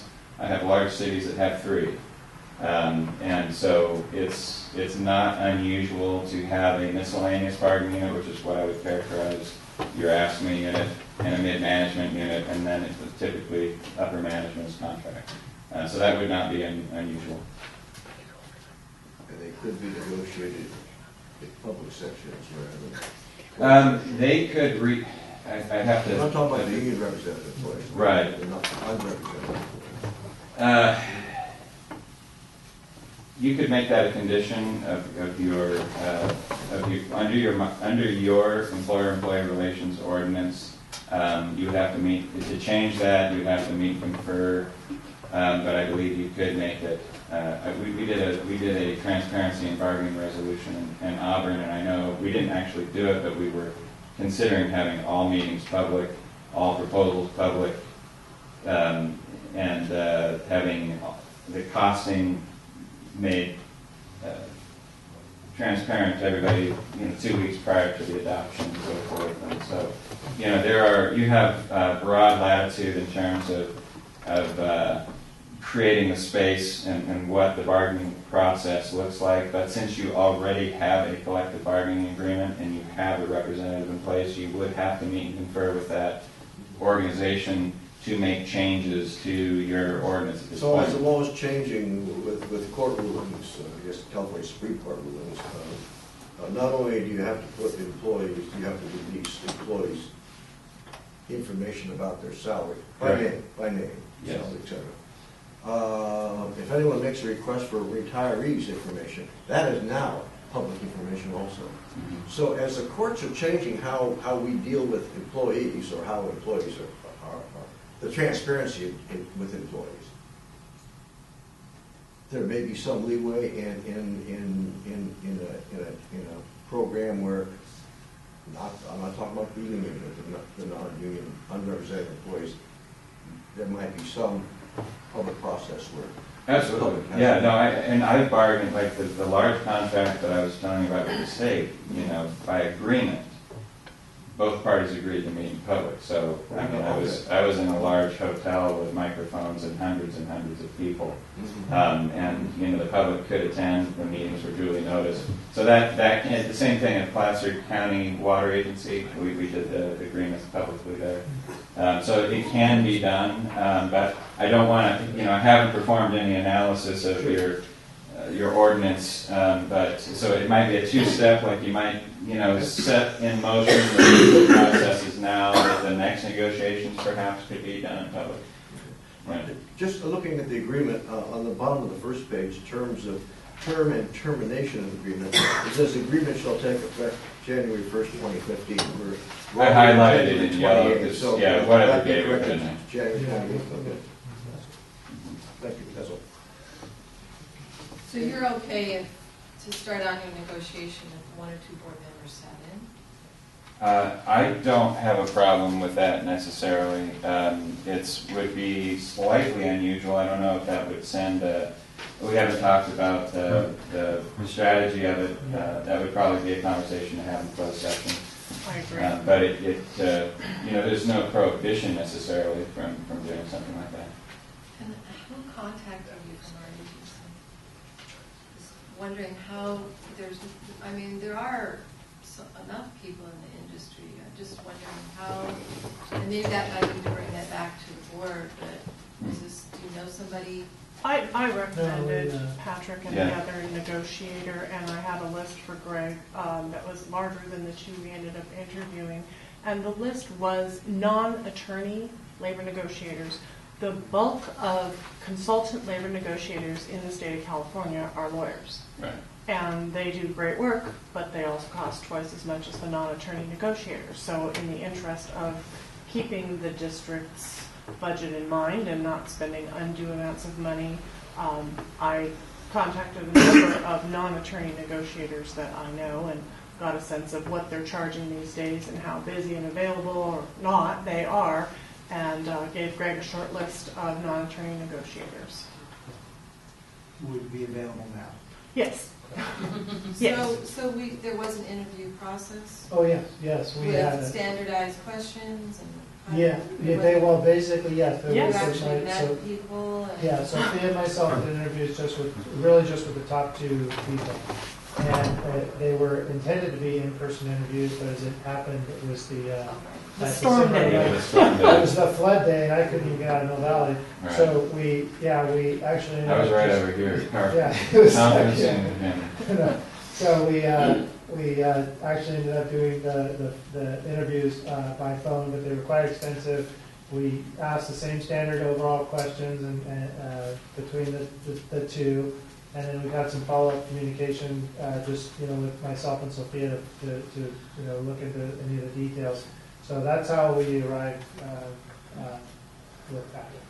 If I may add, generally, district board members or city council members or supervisors are not part of the bargaining unit when it comes to negotiating with employees, because that that board member or council member or supervisor will ultimately have to vote on.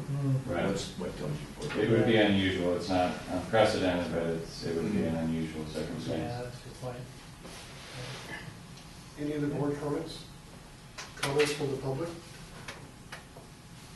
Okay, back to the board.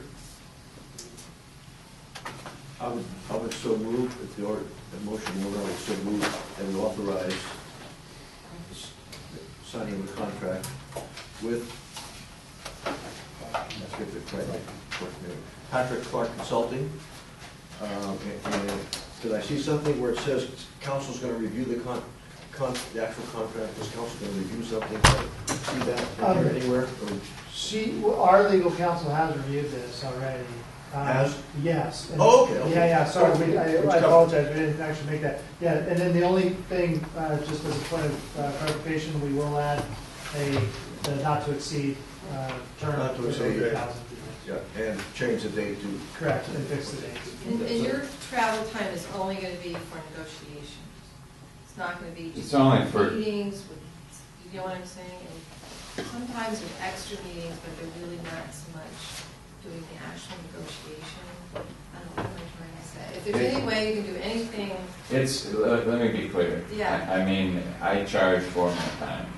If I'm called down here and you want to have a long meeting for whatever combination of reasons, I'll bill you for my time. That's how it works. Pam, can I just add, I have worked with Patrick before and with a number of other negotiators too, and they are not people who are in the room every time. When there's a closed session, they're going to talk to you, they'll be there. Not invariably, I've had plenty of them call in remotely too, depending what the topics are. The work that we do between negotiations to put the proposals together and stuff, we do remotely. Patrick's not going to drive over and sit in the office okay, and work on that. that's No, where I no. was going. Yeah, no. Thank you for I that. have a home office. I have no interest to drive down here for that. And just if it this kind of goes to your question earlier about the split. The conversation we had earlier today, I fully expect, because sometimes it varies. I will trend in the direction of doing human resources depending on the client. Or I can do strictly the labor negotiations. In this case, that's my expectation, is that I will be doing more of that, because you do have RGS in house. They're going to be making a lot of the contract proposals and recommendations and so forth. So you're not going to be duplicating efforts there. Okay, we have a motion. Do we have a second? Second. Okay, any further discussion? All in favor? Aye. Thank you very much. Thank you. Thank you. Okay, now we're going to go back to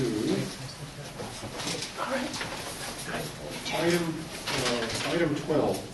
Consideration of authorizing the general manager call for bids for the FY 2014-15 pipeline rehab project. Okay, I will introduce this. So this is hopefully at this point getting to be kind of a standard process for everybody. But what you have in front of you is the request to go out to bids for construction of the fiscal year 2014-15 gravity sewer pipeline rehab projects. And this is getting to be a fairly standard process at the district, which was our intent. What I mean by that is kind of summarizing the discussion. We're about north of 90% of the way through the condition assessment of the gravity sewer system. And we have a fairly established process at this point. We feed the condition assessment information into the IAMP developed risk model process. We identify the highest priority, approximately 5 miles of gravity sewer rehab work to be done each fiscal year. We then complete design on that plus or minus 5 miles of gravity sewer rehab, and that's the work that's already been done under a separate contract by Harrison Associates. And then we put that work out to bid under one construction contract for efficiency, et cetera. I think it's proving itself so far to be a successful model. So what you have in front of you is the authorization to call for the construction of bids. We do have sets of the drawings and specs, but they're again very standard. Most of the work in this 5 mile, this particular batch of work, I should say, is focused in the areas that are shown in the attached maps to the staff report. It's a lot of areas around the San Anselmo, just because that's where again, this is strictly, the results are strictly generated from the risk model assessment. We are following an approach that doesn't dictate any one construction method. We are allowing the conditions within each range of the sewer system to dictate what is the best construction method, and then we assign that. So in this particular case, we're ending up with a project that's about 50% CIPP trenchless lining, a little over 30% open cut and replacement, which we try to minimize, but there are times when it is the appropriate construction method. And then a little over 10%, specifically 11% of the mileage is being done through the trenchless pipe bursting method of construction. One of the things we've added in this go-round is we have refined the approach to the laterals. We traditionally have only been doing the lower laterals when we did open cut construction. In this case, we're looking at doing the lower laterals where there's open cut and also where there's pipe bursting, because we think it's an efficient use of the fact that the pipe bursting contractor is already on scene. They're already digging up where the lateral connects to the main to put in, that's activity they already did, so we're asking them this time around to go ahead and burst and replace just up to the property line the lower lateral and put a clean out in. And of course, with that type of activity, we get the economy of scale of having that done on a large basis. There are no, this is a categorically exempt under CEQA, so that is checked. And then the last portion of the staff report addresses basically the cost and budget issues. This job will span 2 fiscal years just because the way the work has lined up. We're still trying to get to where everything happens in 1 fiscal year, but it hasn't quite. So we originally estimated the whole cost for this at $7.8 million. Those are planning level estimates before we had the design. The actual design work to date by Harris that's gotten us through ready to do bid documents is the $314,000. Again, that's under a contract you guys already have approved and that they are nearing completion on. Now that we have final design ready to bid documents, the engineer's estimate has been updated, and that is now approximately $6.8 million. And then there's an additional 1.3 for construction management and engineering services during construction. So a portion of these costs will be incurred this fiscal year, and we have more than adequate budget this year. We won't spend it all, and then we'll roll into the new fiscal year and obviously update the allocation for the project. But the main point there is that the monies are budgeted. This is going to span into the new fiscal year, so we'll just carry some of those funds and reallocate them. Everything else on this is very standard. We put this out to the standard builders exchange places. There's no new process here from the district's past practices. So that's what you have in front of you. If it's approved, we'll move immediately to begin bid advertising. And then the next thing that the board will see at the completion of bidding and review and identification of the lowest responsive and responsible bidder is we'll be coming back to you with consideration and recommendation for an actual construction contract. That would, at this point, be likely at the March board meeting. So then that would allow construction for this year's work to get started basically in springtime as we get out of the rainy season, if we have any rain. So that's what you have in front of you. We have the team here that's handled most of this work, and I'll hand it back to the board. Okay, I see there's some work along Sir Francis Strait.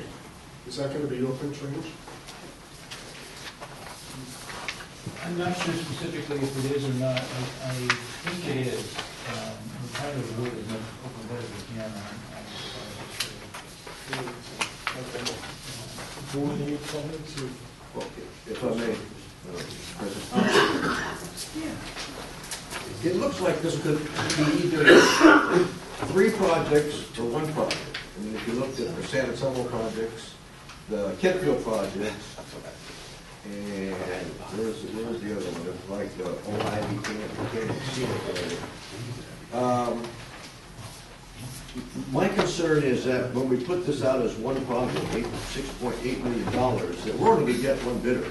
I don't know who in the county is going to be able to bid on a project like this large. My concern is getting bidders for the work. George Gelati, of course, there'll be a bidder. But I don't know who else in this county can take on this $6.8 million project. I think it's kind of a short time frame if we expect people to come in and pick up the plans and specs. And these are the plans and specs that are going to be bidding here, right? They've got to come in and be notified, come in and pick these up and go through them and develop their bids. They're going to have to go out on site. They're not going to do this in the office. They're going to have to look beforehand.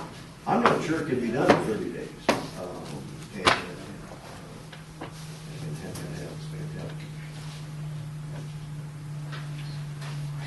Have the proper time to review for the bidder.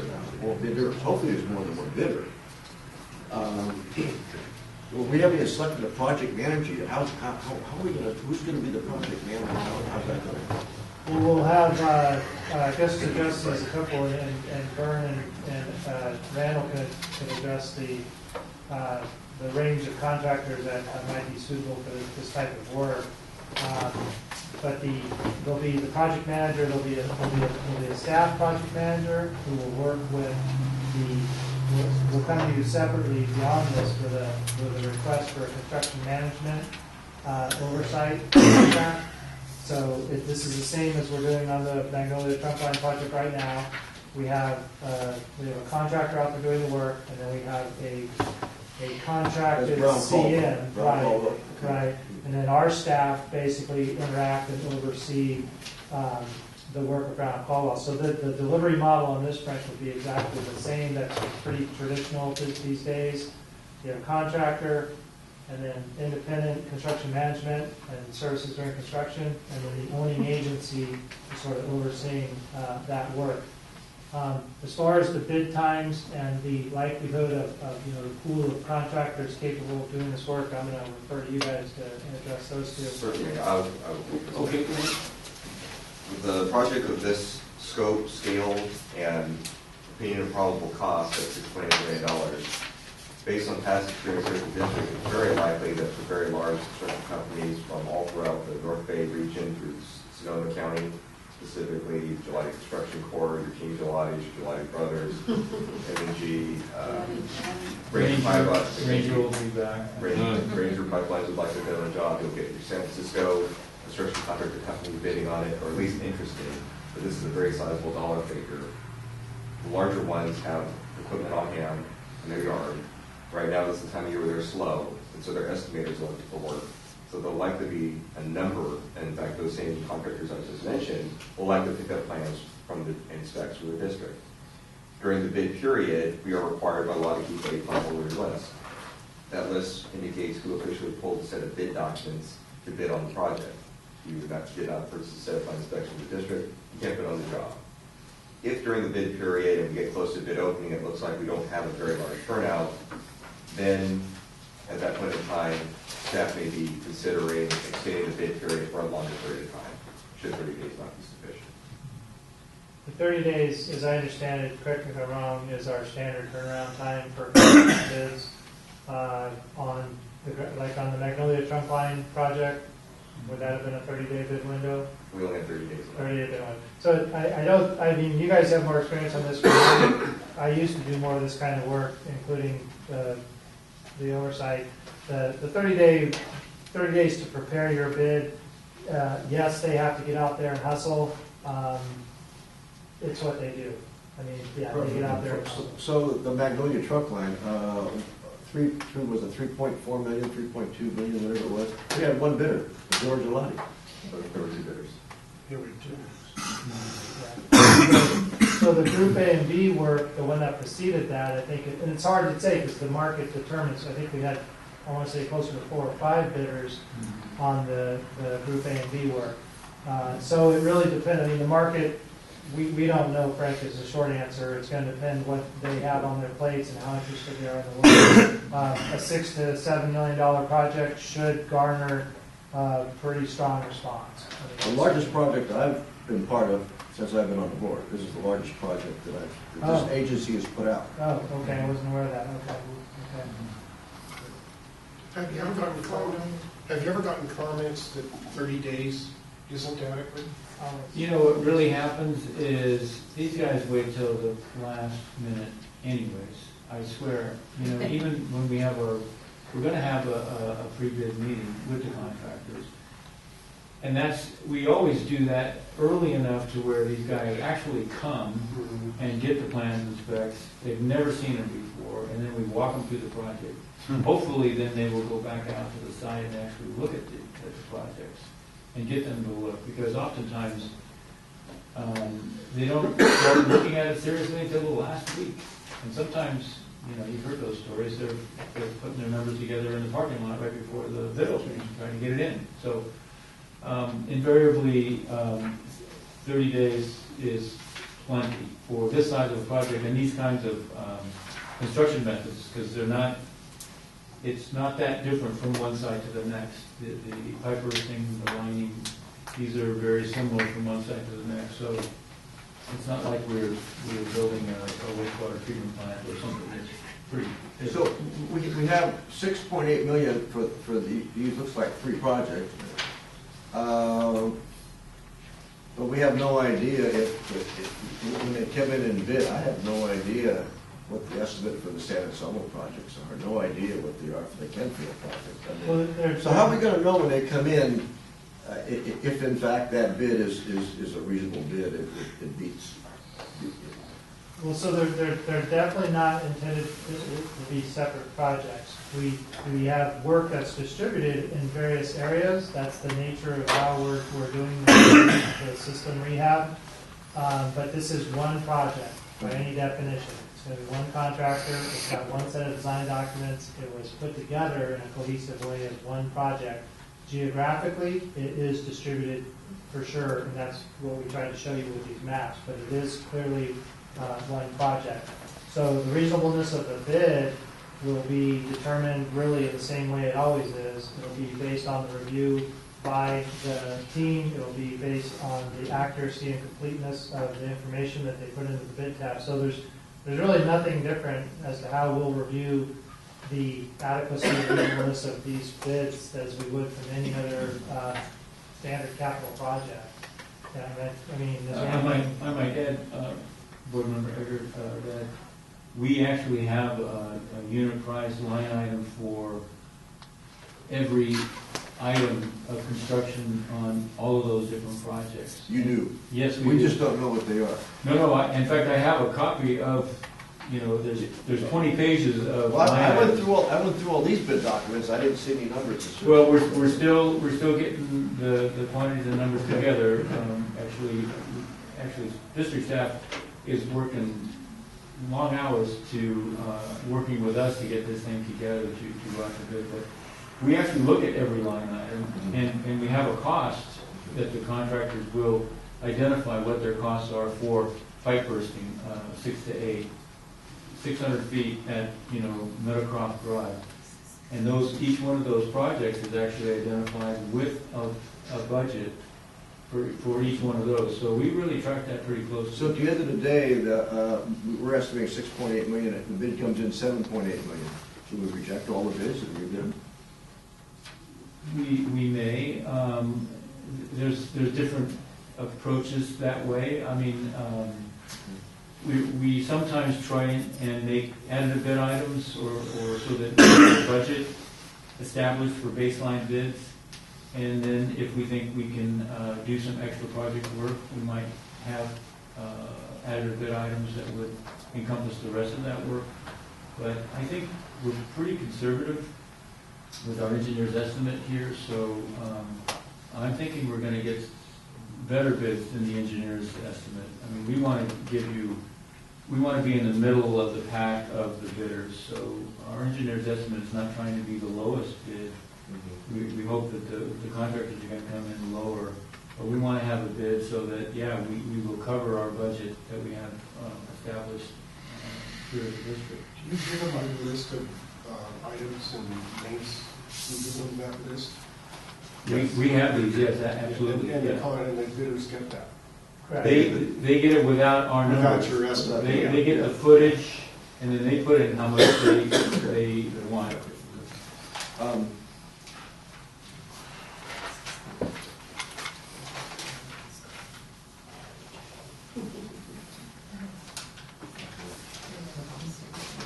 And the good news is, we've been doing this for a couple of years now. And so we are pretty solid on these numbers. I mean, as far as, because it's the same kind of construction that we've been doing, either lining or pipe bursting, and even the open cut. Different sizes can be varying degrees of difficulty if the access is limited or if there's high groundwater, things like that. But we will typically put that inside of our estimate so we're covered. So for the work done on this end, in the Kentfield area, for instance, do we have any issues with the level of the groundwater, or do we have any issues of the tidal influence on any of this work? Not that we know of. We have a dewatering spec in there, and we told them that, you know, there are areas of high groundwater, and we have a line item for. Say 30 years from now, when that creek is maybe a foot higher than it is, and the water table is a foot higher around here because of sea level rise, or is this work gonna? Well, having good technical information will cover us on that, basically. And we're using soils information that we've had from previous projects. A lot of times we'll get the soils information for these. Do we look at water tables at all when we're doing this? Well, yes. I mean, they will actually find what the groundwater level is in a particular boring. You can't have it would be cost prohibitive to have a boring at every site because we have so many sites there. And that really gets expensive. So we try to extrapolate water levels as appropriate, but we also try to do the construction. It won't be a problem in San Anselmo, but down here in Kentfield, we could have some flooding issue or high water table. Have we looked at the streets to make sure that none of these streets are recently resurfaced, so that we're not going to have to pay for a whole street service job? Yeah, we've been coordinating. Okay. Yeah, and that's one of the things where, I guess I didn't touch on that, but that's a whole other aspect of the approach that we're following these days, is we're always trying to, it doesn't work all the time because the system's not perfect, but always trying to look out at least 12 plus months with all of our neighboring agencies as to what their paving projects are and so on, because as we've talked about before, that's starting to ramp up in our service area with the local push for the road upgrades. The challenge there is that the road projects are often done on very short notice, and they change quite frequently in terms of how they choose to package them. It's gotten better. As you guys have heard us talk about the example of San Anselmo, which we thought was a really good test case. But Randall and his staff and myself, we basically do outreach to Marin County Public Works and to each of the local agency public works. And we're always, again, our goal is to always have at least a 12 to 24 month forecast of where the paving project. So we did that on all these. We checked with. Yeah. Well, Randall, can you comment? Do we Yes, know I'd of like any to comment comments? on that, Yeah, please. please. Staff met extensively with the town of San Anselmo's staff, and even recently had a meeting earlier this month to talk specifically about these project sites in the town of San Anselmo's jurisdiction. We talked about their capital project that they'll be putting out for paving. We talked about the scope of our capital project, that will be pipelines. And as it turns out, there are some streets who happen to overlap, but the construction method we chose is a trenchless method, whereas the town's is a full granite overlay of the street. So it doesn't make sense for a combined capital project to occur simultaneously. So we talked about schedules, so all contractors are not tripping over one another. There is, however, one job site that does line up with one another in the town of San Anselmo's jurisdiction. known as Magnolia Avenue. Staff, and both at the district and at the Public Works Department, have talked about it, and it looks like our schedules are so in alignment that we choose to bring back to our respective governing bodies a joint construction project that'll be done under the town of San Anselmo's administration, and it's going to save on administration costs. It's going to be a combined open cut sewer pipeline project with lower laterals. It'll be a brand new repaved street. It's going to be, I believe, a low impact development and drainage project for the town, and the town's getting grant dollars for it. So that's a good example of the two sister agencies working together to do a combined project to save the public both headache with different contractors and save on the administrative costs. That's something we're really trying to push with all our local agencies, and they've been pretty supportive and responsive as their paving programs have started to ramp up. So so far so good. And to add one other comment to those same coordination meetings, we've been promoting our lateral replacement grant program at each of the both City of Lawrenceburg, Town of San Anselmo, and the other public works directors meetings that staff have on staff level. And with San Anselmo, we're getting very good traction with promoting the lateral grant program and paving sites in advance of the town doing its paving project. And it sounds like good reception in those areas as well, just like we just passed. You're also going to talk to MNWD, right? Yes, we meet with Kevin, well, their senior staff, same goal, tell us where you think you're going to be working over the next 2 years, yeah, or at least 1 year.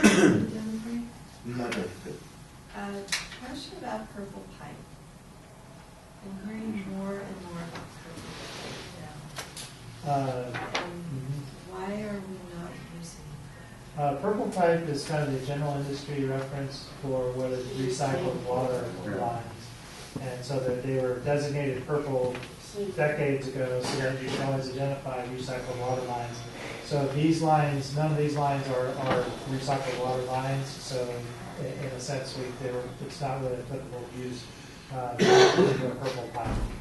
So that's the only reason you wouldn't see that on this job. And all it really is standard pipe, like standard PVC C900 or what have you, that's been essentially made purple for this idea that it's easy to identify and no one ever mistakes it as potable. Yeah. Potable water. Drinking it.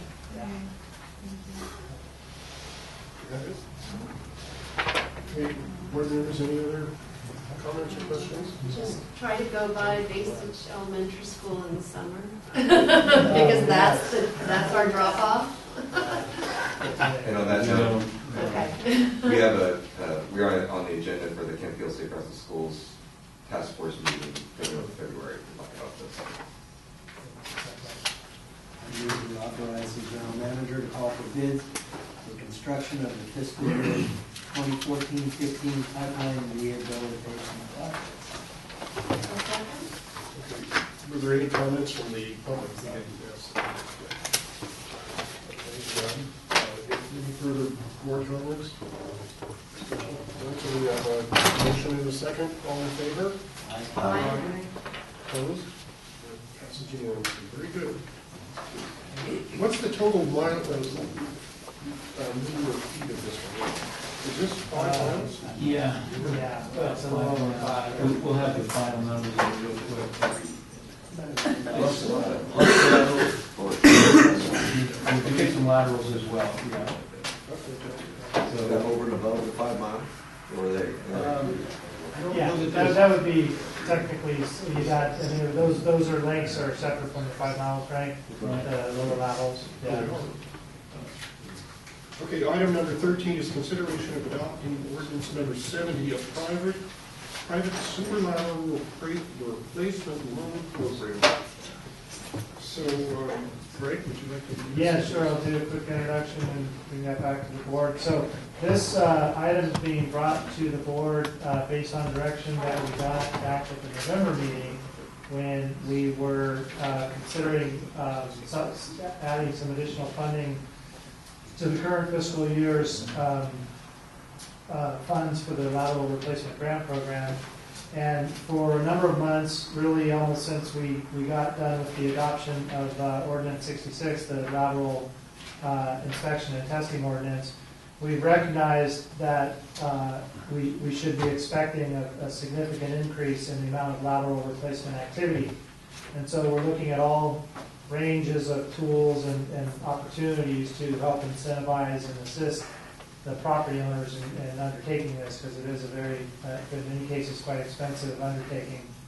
So the lateral loan program was identified as one of those options. We've talked about it in the past just conceptually, and the direction was to bring back a fully developed ordinance and program for the board's consideration. So that's what you have in front of you this evening.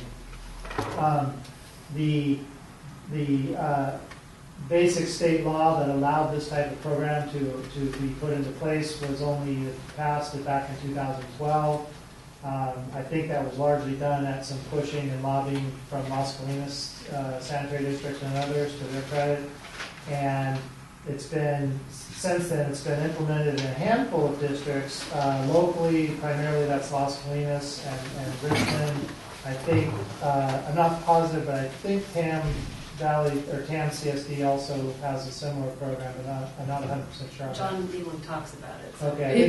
he likes the idea. So we reviewed all of the existing programs to see, to look for suitable language and terms and conditions and so forth, and that's a lot of what we built this on.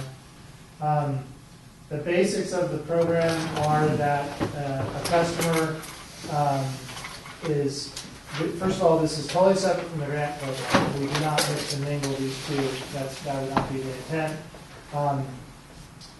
The customer who chooses to access this program to replace a lateral that is in need of replacement basically gets a 10-year loan from the district. We call it a, quote, low-interest loan.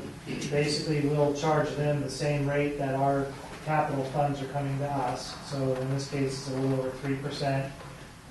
Administratively, it's quite straightforward. Once the agreement is inked, it's recorded with the county and it's attached to the tax rolls. And so the 10-year payback that occurs on the construction loan that we gave them is very simple to administer. It just gets paid each year along with their sewer charges, and then the district is able to track that and close it out. If a party entered into this and then 3 years later they sold the house or something, there's no prohibition on early payoff. Or even if just for whatever reason they said, hey, we don't want to keep this loan, we want to pay it off early. We're not in this, there's no profit-making motive here. It's meant to be a break-even. What it's doing ideally for the customers is it's taking, especially for your low-income, fixed-income customers, we hear a lot about this from the realtors, elderly people in the community who are getting ready to essentially try to divest of their homes or pass them on. And these, $5,000 or $10,000 in upfront costs could be a significant issue. So the loan program takes that upfront cash flow challenge really out of the equation and says, okay, you can pay this back over time attached to the tax roll. So the funding for this year, the remainder of this fiscal year, if the loan program is approved, would be, we're recommending $300,000 for the remainder of this fiscal year as kind of just to test the waters and see what level of activity we get. And then after that, we can adjust accordingly. For the moment, we have $1.5 million tagged to support this program going forward, and that $1.5 million is from it's money that we've set aside, so to speak, from the bond proceeds. The action, the way you do this is by adoption of the ordinance, Ordinance 70, which has all of the resulting language and the basic business process that the owner would go through. So those are basically some of the highlights on the program. We would be looking at this as just one more tool, in a sense, in the whole package of efforts that we're applying to drive the lateral replacement activity. If we found ourselves in a very, say, fortunate situation that there was very high demand and 18 months from now or 2 years from now, we have expended the $1.5 million and we haven't quite started to get the return stream, from the existing loans, we have a number of opportunities, or not opportunities, we have a number of options we can look at to, for future funding of the loan program. That could be additional bond proceeds, that could be doing an SRF loan application, could even be potentially, a grant that we structure under, some future state program. So those are questions we'll be addressing, say, 12 to 18 months down the road as we see how this gets off the ground. Because it's still a relatively new approach in the state of California, but we think it has really great promise for the Ross Valley area. It really fits our needs from everything we've heard. So if it's approved this evening, we'll begin working on the administrative implementation right away. That's basically it in terms of the summary. I'll hand it back to the board. Okay, thanks, Greg. Comments from the board? I noticed that our write-up in the packet says 3.4, and it's actually 3.6. Oh, the interest rate. Thank you. That's 3.6. Anyone else for questions? In the staff report. In the staff report. It says 3.4, and in the contract it says 3.6. Go ahead.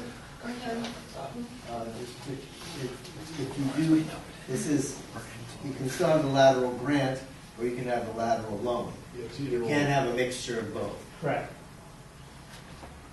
And if you sell your house, let's say you do the loan, and then 3 years from now you sell your house, and the loan just go with the new owners? Or that would be up to the two parties. Okay. They could leave it attached to the property, or they could pay it off as part of the transaction. So it doesn't have to be closed out in a transfer of the property. It can continue. Which is actually probably what will happen. That's why the real estate agents like it, right? Somebody will get the loan when they're about to sell their house, because really the buyer's going to end up paying it. Yeah. Well, I think it's a win-win. Right, because this is you were asking. I've for been this. complaining Yeah. about it for 3 years. I just like gave out. Here it is. I just have a comment, and I think it's a good program, we need to get into it. But we've replaced 8.3 miles of laterals, and when you look at our flow studies, those minimal ones we've had, but we do get flows out of CMSA. I don't think the flows are reflecting the amount of work that's been done by this agency. And my sense is we've got some creeks running right into our line someplace. Number two is the bay water that we know we have from Larchville Boardwalk and from the marina down here.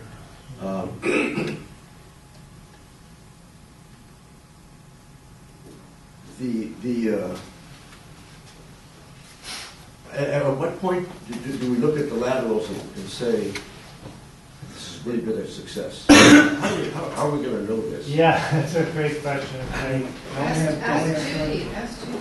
Are you talking about the loan program? No. I'm just talking about laterals. And we blame the laterals for all the I&I. Are we getting our money's worth out of Yeah. it? I don't think it's 50%. Yeah. So we definitely, that's a great, and this is something that the districts wrestle with, because there's really mixed track records on this in terms of how soon and how directly you start to see changes in the overall I&I. And it's a little bit of a vexing problem, but I think it's because you're dealing with widely distributed features, on a typical service area. I mean, look how many square miles we are, and the conditions are always quite different. The short answer right now, Frank, is we won't know for at least, several years how much difference this is making. We do know, I think it's fair to say that the laterals are in, a great number of them are in very bad shape. We know they're a big source of I&I.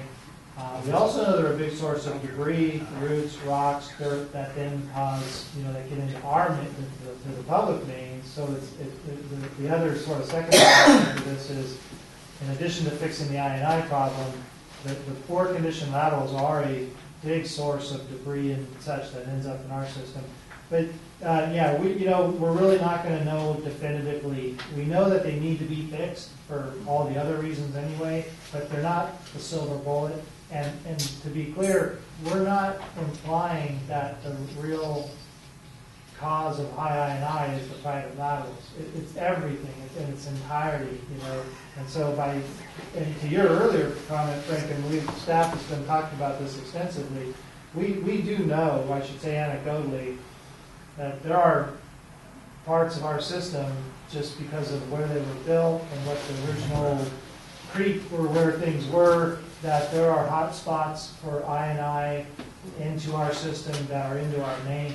And, you know, Steve he's got many a story of popping a manhole, you know, at midnight, you know, and when no one's obviously typically using the wastewater system, and you've got pipes that are running half full with crystal clear water type of thing. I mean, that's, you know, kind of an exaggeration. But we know that those hot spots exist, and we are trying to incorporate those into the capital projects as we find them. Hopefully sooner than later. I mean, we know where all the creek crossings are, and I've talked to a couple of other board members from Novato San and from Tam Valley, and we've talked about the laterals getting blamed for all the I&I, and they both said, boy, I don't know. One who's been on the board for a number of years, and he said, I'm really not sure that the I&I is caused by all these laterals, because. But anyway, that's just, you know, talking, you know, at a function going. Yeah, it's a combination for sure. And we've seen, I mean, I've seen another number of examples in the field just in the, you know, time that I've been here, where you just can look at it and go, okay, our pipe is 3 feet away from that creek, and it's 4 feet deeper than the bed of the creek, and the creek's running all the time. So if our pipe is all cracked and broken, and the soil all around it is all saturated, pretty reasonable to assume that we're taking an awful lot of water in and out of some of these areas. I know up there in Fairfax, where we had the blowout there by the apartments close to where Randall lives. Yeah, right. That's we've got that creek crossing, and we've done some patching on it. That area is an excellent example. In fact, when we did that emergency repair, gosh, that was a while back now, a year and a half ago, we talked about that very point, because you can go up to those lines. Those are good examples, and because of what's upstream of that, it seems quite apparent that there's a fair amount of what I would sort of call creek-based I&I. And this is a little bit off topic, but you know, that I&I has the impact we're worried about, where it's adding to our cost and operations and maintenance, and we're sending it to CMSA. Mm-hmm. But in the drought conditions that we've been having for so long now, the other impact that we don't often talk about is that, you know, we're intercepting base flows of natural water, so to speak, that ought to be getting to the creek. Mm-hmm. And it's not. It's getting intercepted, and it's getting, you know, it's doing nobody any good. So under a worst scenario, not only are we adding our operations and maintenance costs, but when you look at and I covered a lot of this in that one presentation I did with Marin Conservation League a while back, you know, it's worth asking the question as we go forward in the future, where are we having impacts potentially on small local natural creeks just because we're intercepting base flows that otherwise would be reaching the creek? So that's a little bit off topic, but the I&I is a big, it's got a lot of negative impacts to this. But aren't we also not, I mean, the fact that the I&I jumps from storms and we get low flows at other times means that we're not tapping creeks. We might be tapping some. Site specific, yeah. But it really is rain related and runoff related is when our largely flows. Oh yeah, absolutely. As far as the big spikes, that's all rain related. But you can, again, you know, you can go out during flow monitoring, and you know, when a manhole at 1 o'clock in the morning it's got water has 200 gallons a minute of water flowing. Mm-hmm. And it's clean. And it's clean, yeah. So. Is he exaggerating, Steve? No, I've seen it. Okay. I don't want to see it again. Okay, any comments from the public? Yes, sir. My name is Miles O'Dwyer. I was just reading the staff write-up on the reimbursement side of the equation here for the loan program.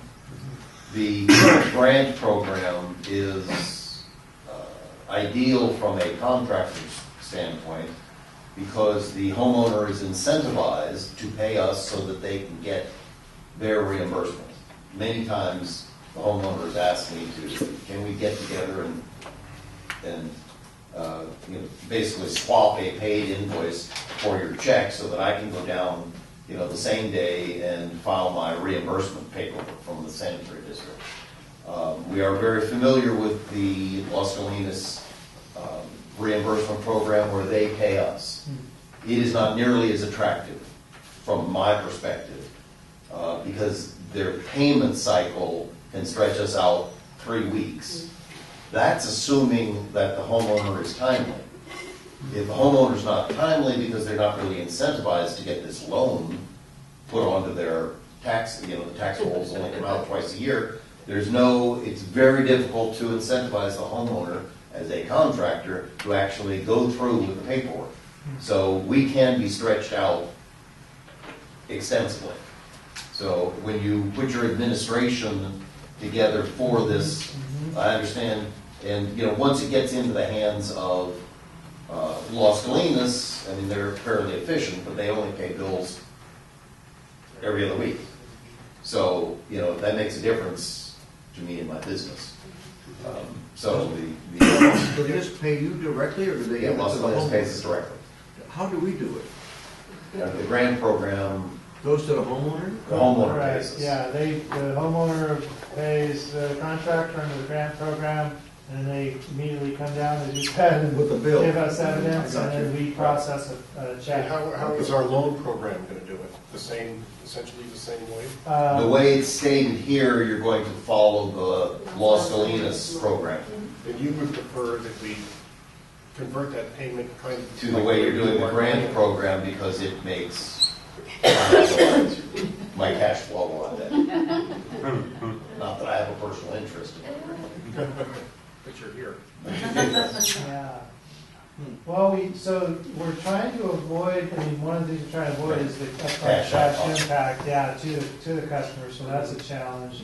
But is there, maybe we could look for a way to set some requirements in terms of timing from, I'm just throwing out ideas, from the final inspection and sign off of the work to when all of the invoices and so on have to be submitted to the district. Maybe, I don't know what that might be, but say that's, just to throw something out, if that's a week or 2 weeks, we need to have all the invoices, I believe. That then provides us the basis for processing the payment to the contractor and then putting the loan paperwork together. So I think what I'm hearing is we're looking for ways to make sure there's not a long drawn out timeline between when a customer says, "Oh, the work's done." I don't know that I have a perfect solution here. Yeah. But it would seem to me that it would be advantageous for me to submit it to you being the Ross Valley Sanitary District, and Ross Valley Sanitary District placing a phone call to the homeowner. Oh, I see. Right. Because the homeowner, I can tell you the horror story that I've got is that we submit, escrow has been a way to get these things paid. And it's always been really efficient for us. Because, the money is normally put in escrow, and the escrow instructions say, when we submit the bill, we get paid. Really simple. We had a set of escrow instructions that we finished the job back in early October. We just got paid because it required the homeowner to sign some documents. One went off to France, the other one went to Japan. We're sitting there holding the bag for, a significant sum. So, if we could submit it to you, I realize that would put a burden on the district staff. So, Well, the homeowner's submitting it directly now, right? So it would just be a question of verifying so that you're not coming in and, yeah? There is a requirement in here, though, because the district does not want to be in the middle of any disputes over the quality of work or the work that was done. So there is a requirement that no matter who gets the invoice, there's still a notice of completion that has to be signed. We're calling it a notice of completion, but it's basically an acceptance of the loan on the part of the homeowner over and above just the invoice. So no matter what we do, until the owner says they've accepted it, we're not going to be issuing a check because we're not going to get in the middle of a dispute. don't dispute, I mean, I'm not saying that I disagree with that, I can understand that. What I'm just saying is if we rely upon the homeowner to motor on over to the Ross Valley Sanitary District when they get around to it, I can be out of pocket for quite some time. Versus if we were to deliver the invoice to the sanitary district, and the sanitary district makes a phone call that says, has this work been completed satisfactorily? Or the notice of completion. Can they bring you the notice of completion signed by the homeowner? Do you have any way to verify the harassment?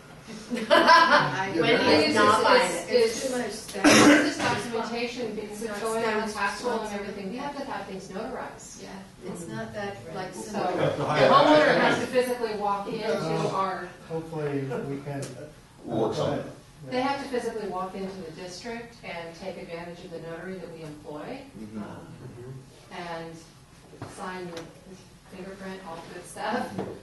So, Well, maybe, what I would sort of suggest, and I don't mean to, to minimize the importance of the cash flow problems you might run into occasionally through the contracting. We've sort of been taking the approach of let's see on some of these, let's get them going, and this is a very new program. We have staff that are very engaged in terms of the outreach and working with the customers on, drawing from the grant application for the grant program example. I guess my suggestion, because we could really get down into the weeds on trying to figure out these, and as Wendy's pointed out, there's some important procedural considerations that I'd be worried we wouldn't fully consider this evening. My recommendation would be to, assuming that the program is approved and gets forward, that we monitor that along with some other aspects of this program and see if there are hiccups, if there are problems that we can address. But I would be hesitant, I guess, to try to recommend specific things to the board this evening, and try to anticipate these different things. I think if we take a flexible approach that says we're going to stay customer-oriented and customer-focused in terms of service. If we start to see delays or problems, or if you guys bring concerns to our attention, in terms of these sorts of issues, then we can come back and say, let's look at some constructive solutions. If we try to preemptively address them, it's going to be very difficult. I'm only asking that they be considered. Oh, no, very good, absolutely. I mean, they're important considerations. I just would say, let's see how we can get it going, and then if we have an issue, we'll solve it. It's just like our grant program, we've made some changes. Okay, any other comments from the public? Any further comments from the board? Motion?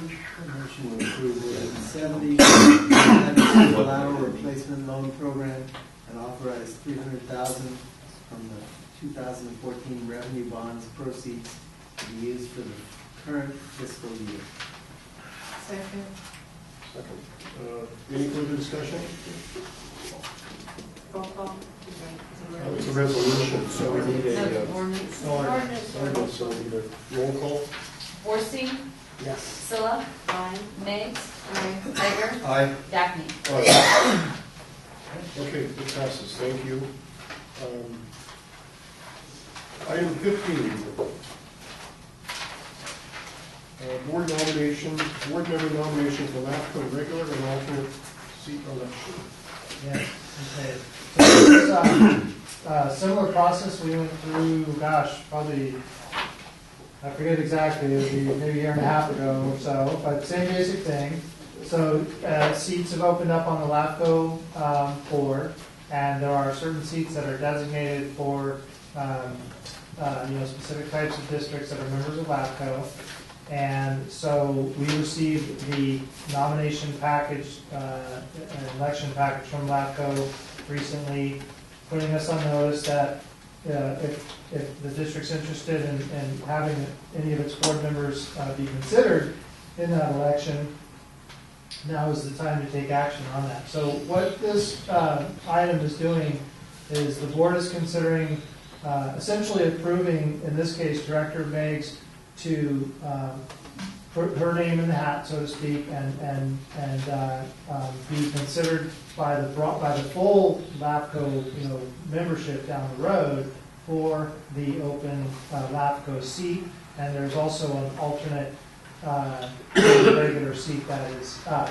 So that's what you're doing this evening, is not appointing someone to LAFCO or anything like that. It's a very preliminary step.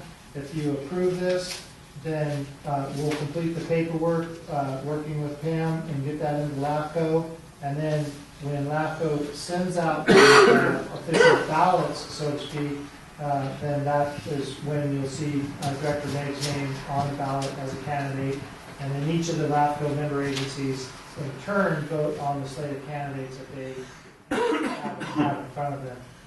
There's a lot of really important business obviously coming up in the next couple of years. We've talked about some of that already, so this is clearly strictly a board decision. I think that just from the general manager's my 2 cents, having representation and people paying attention to what's going on in LAFCO is always a good thing. It can be a little bit of a sleeper, but as we know, some very important issues, take root at LAFCO, and it's good to be on top of those. So that's what's before you. Do we nominate 2 different people? Is this something done? The regular or the You alternate? can do as many as you want. You Yeah. can do 1, you can do 9, you can do 2. Pam, are you interested in the regular or the alternate Regular. seat? The regular seat. And not the alternate? No. Okay.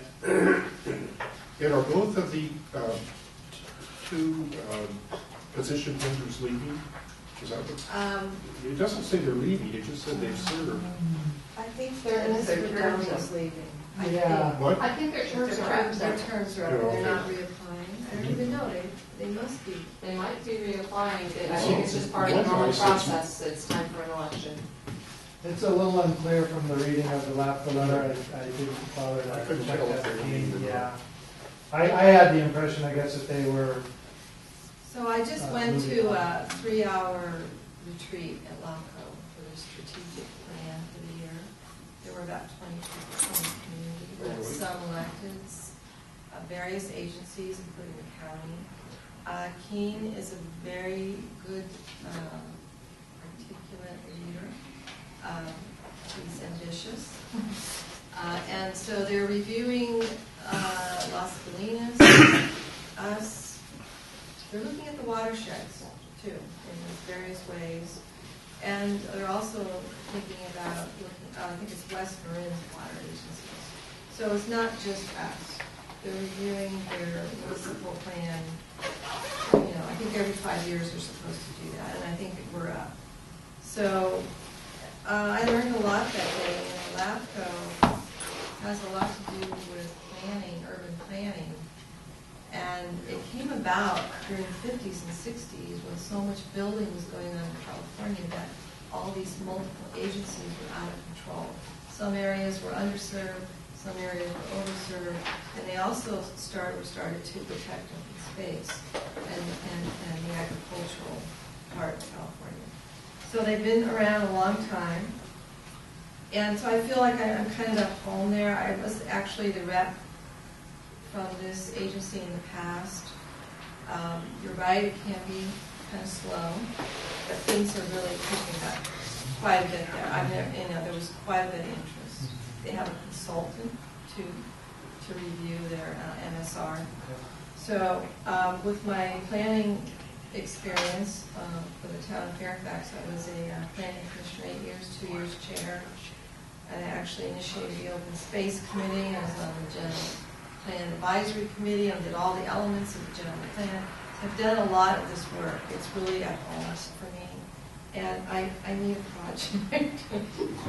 So I really have a lot of interest in this opportunity. If and so it were potentially, that I did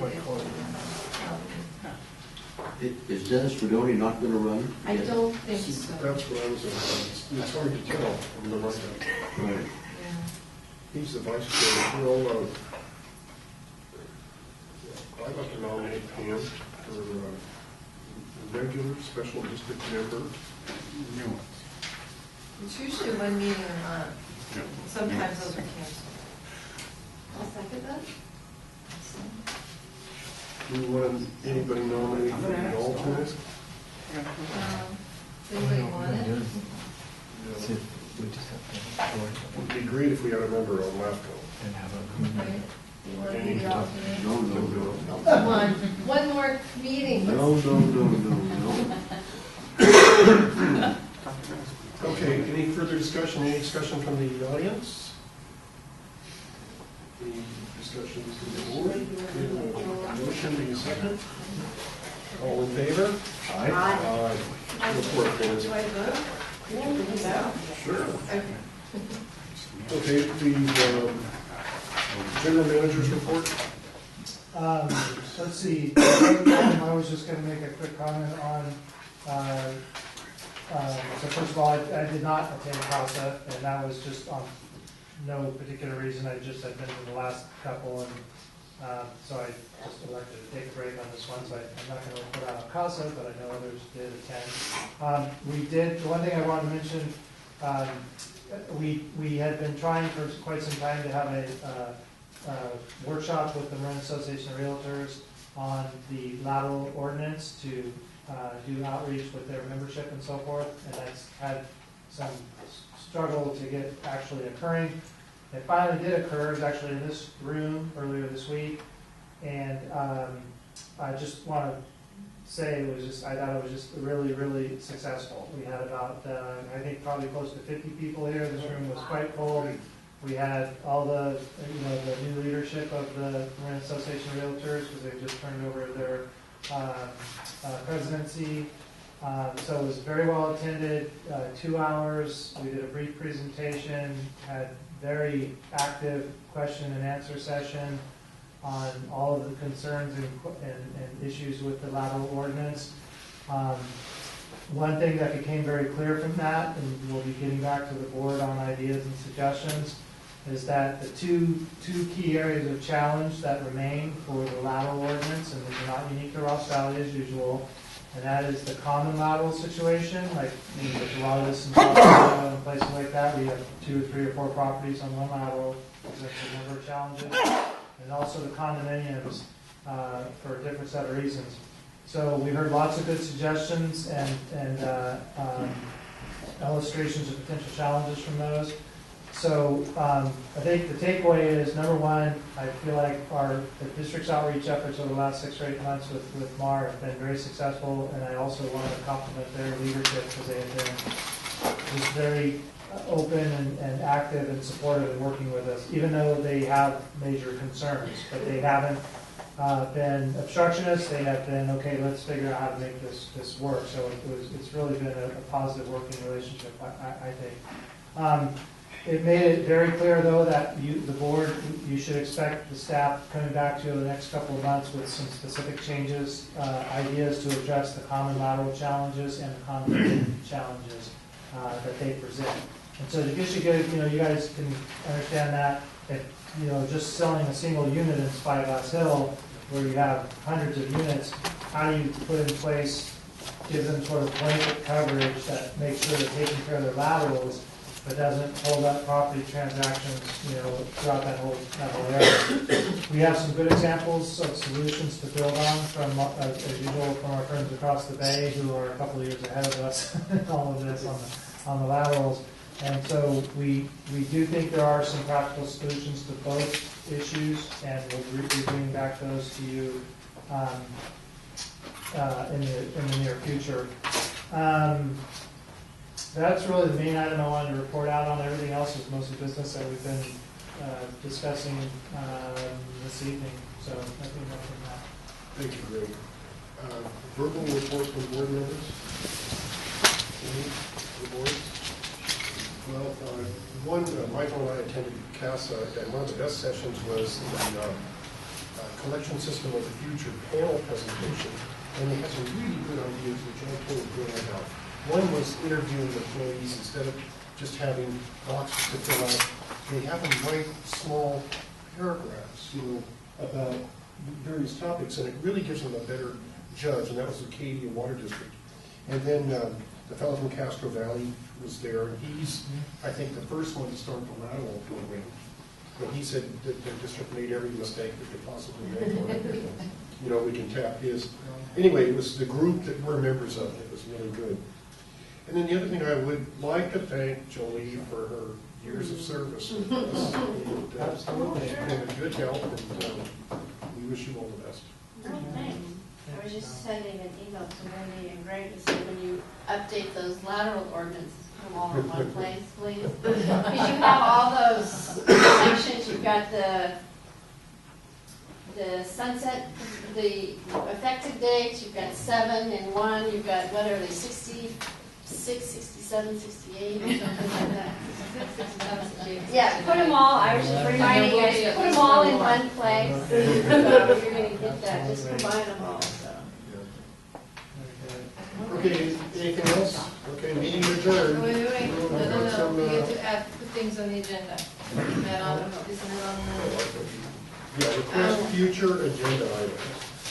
So I want to ask if your, the human, I guess your HR committee where you're doing policies, right? If they're Can we review, looking at ways to resolve how the presidency on the board is rotated, please? Just for discussion.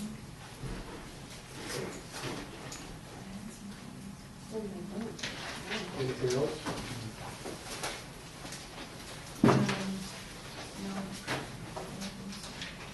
I want an outreach meeting. We haven't met, we've only met once in 6 months. Okay, meeting adjourned.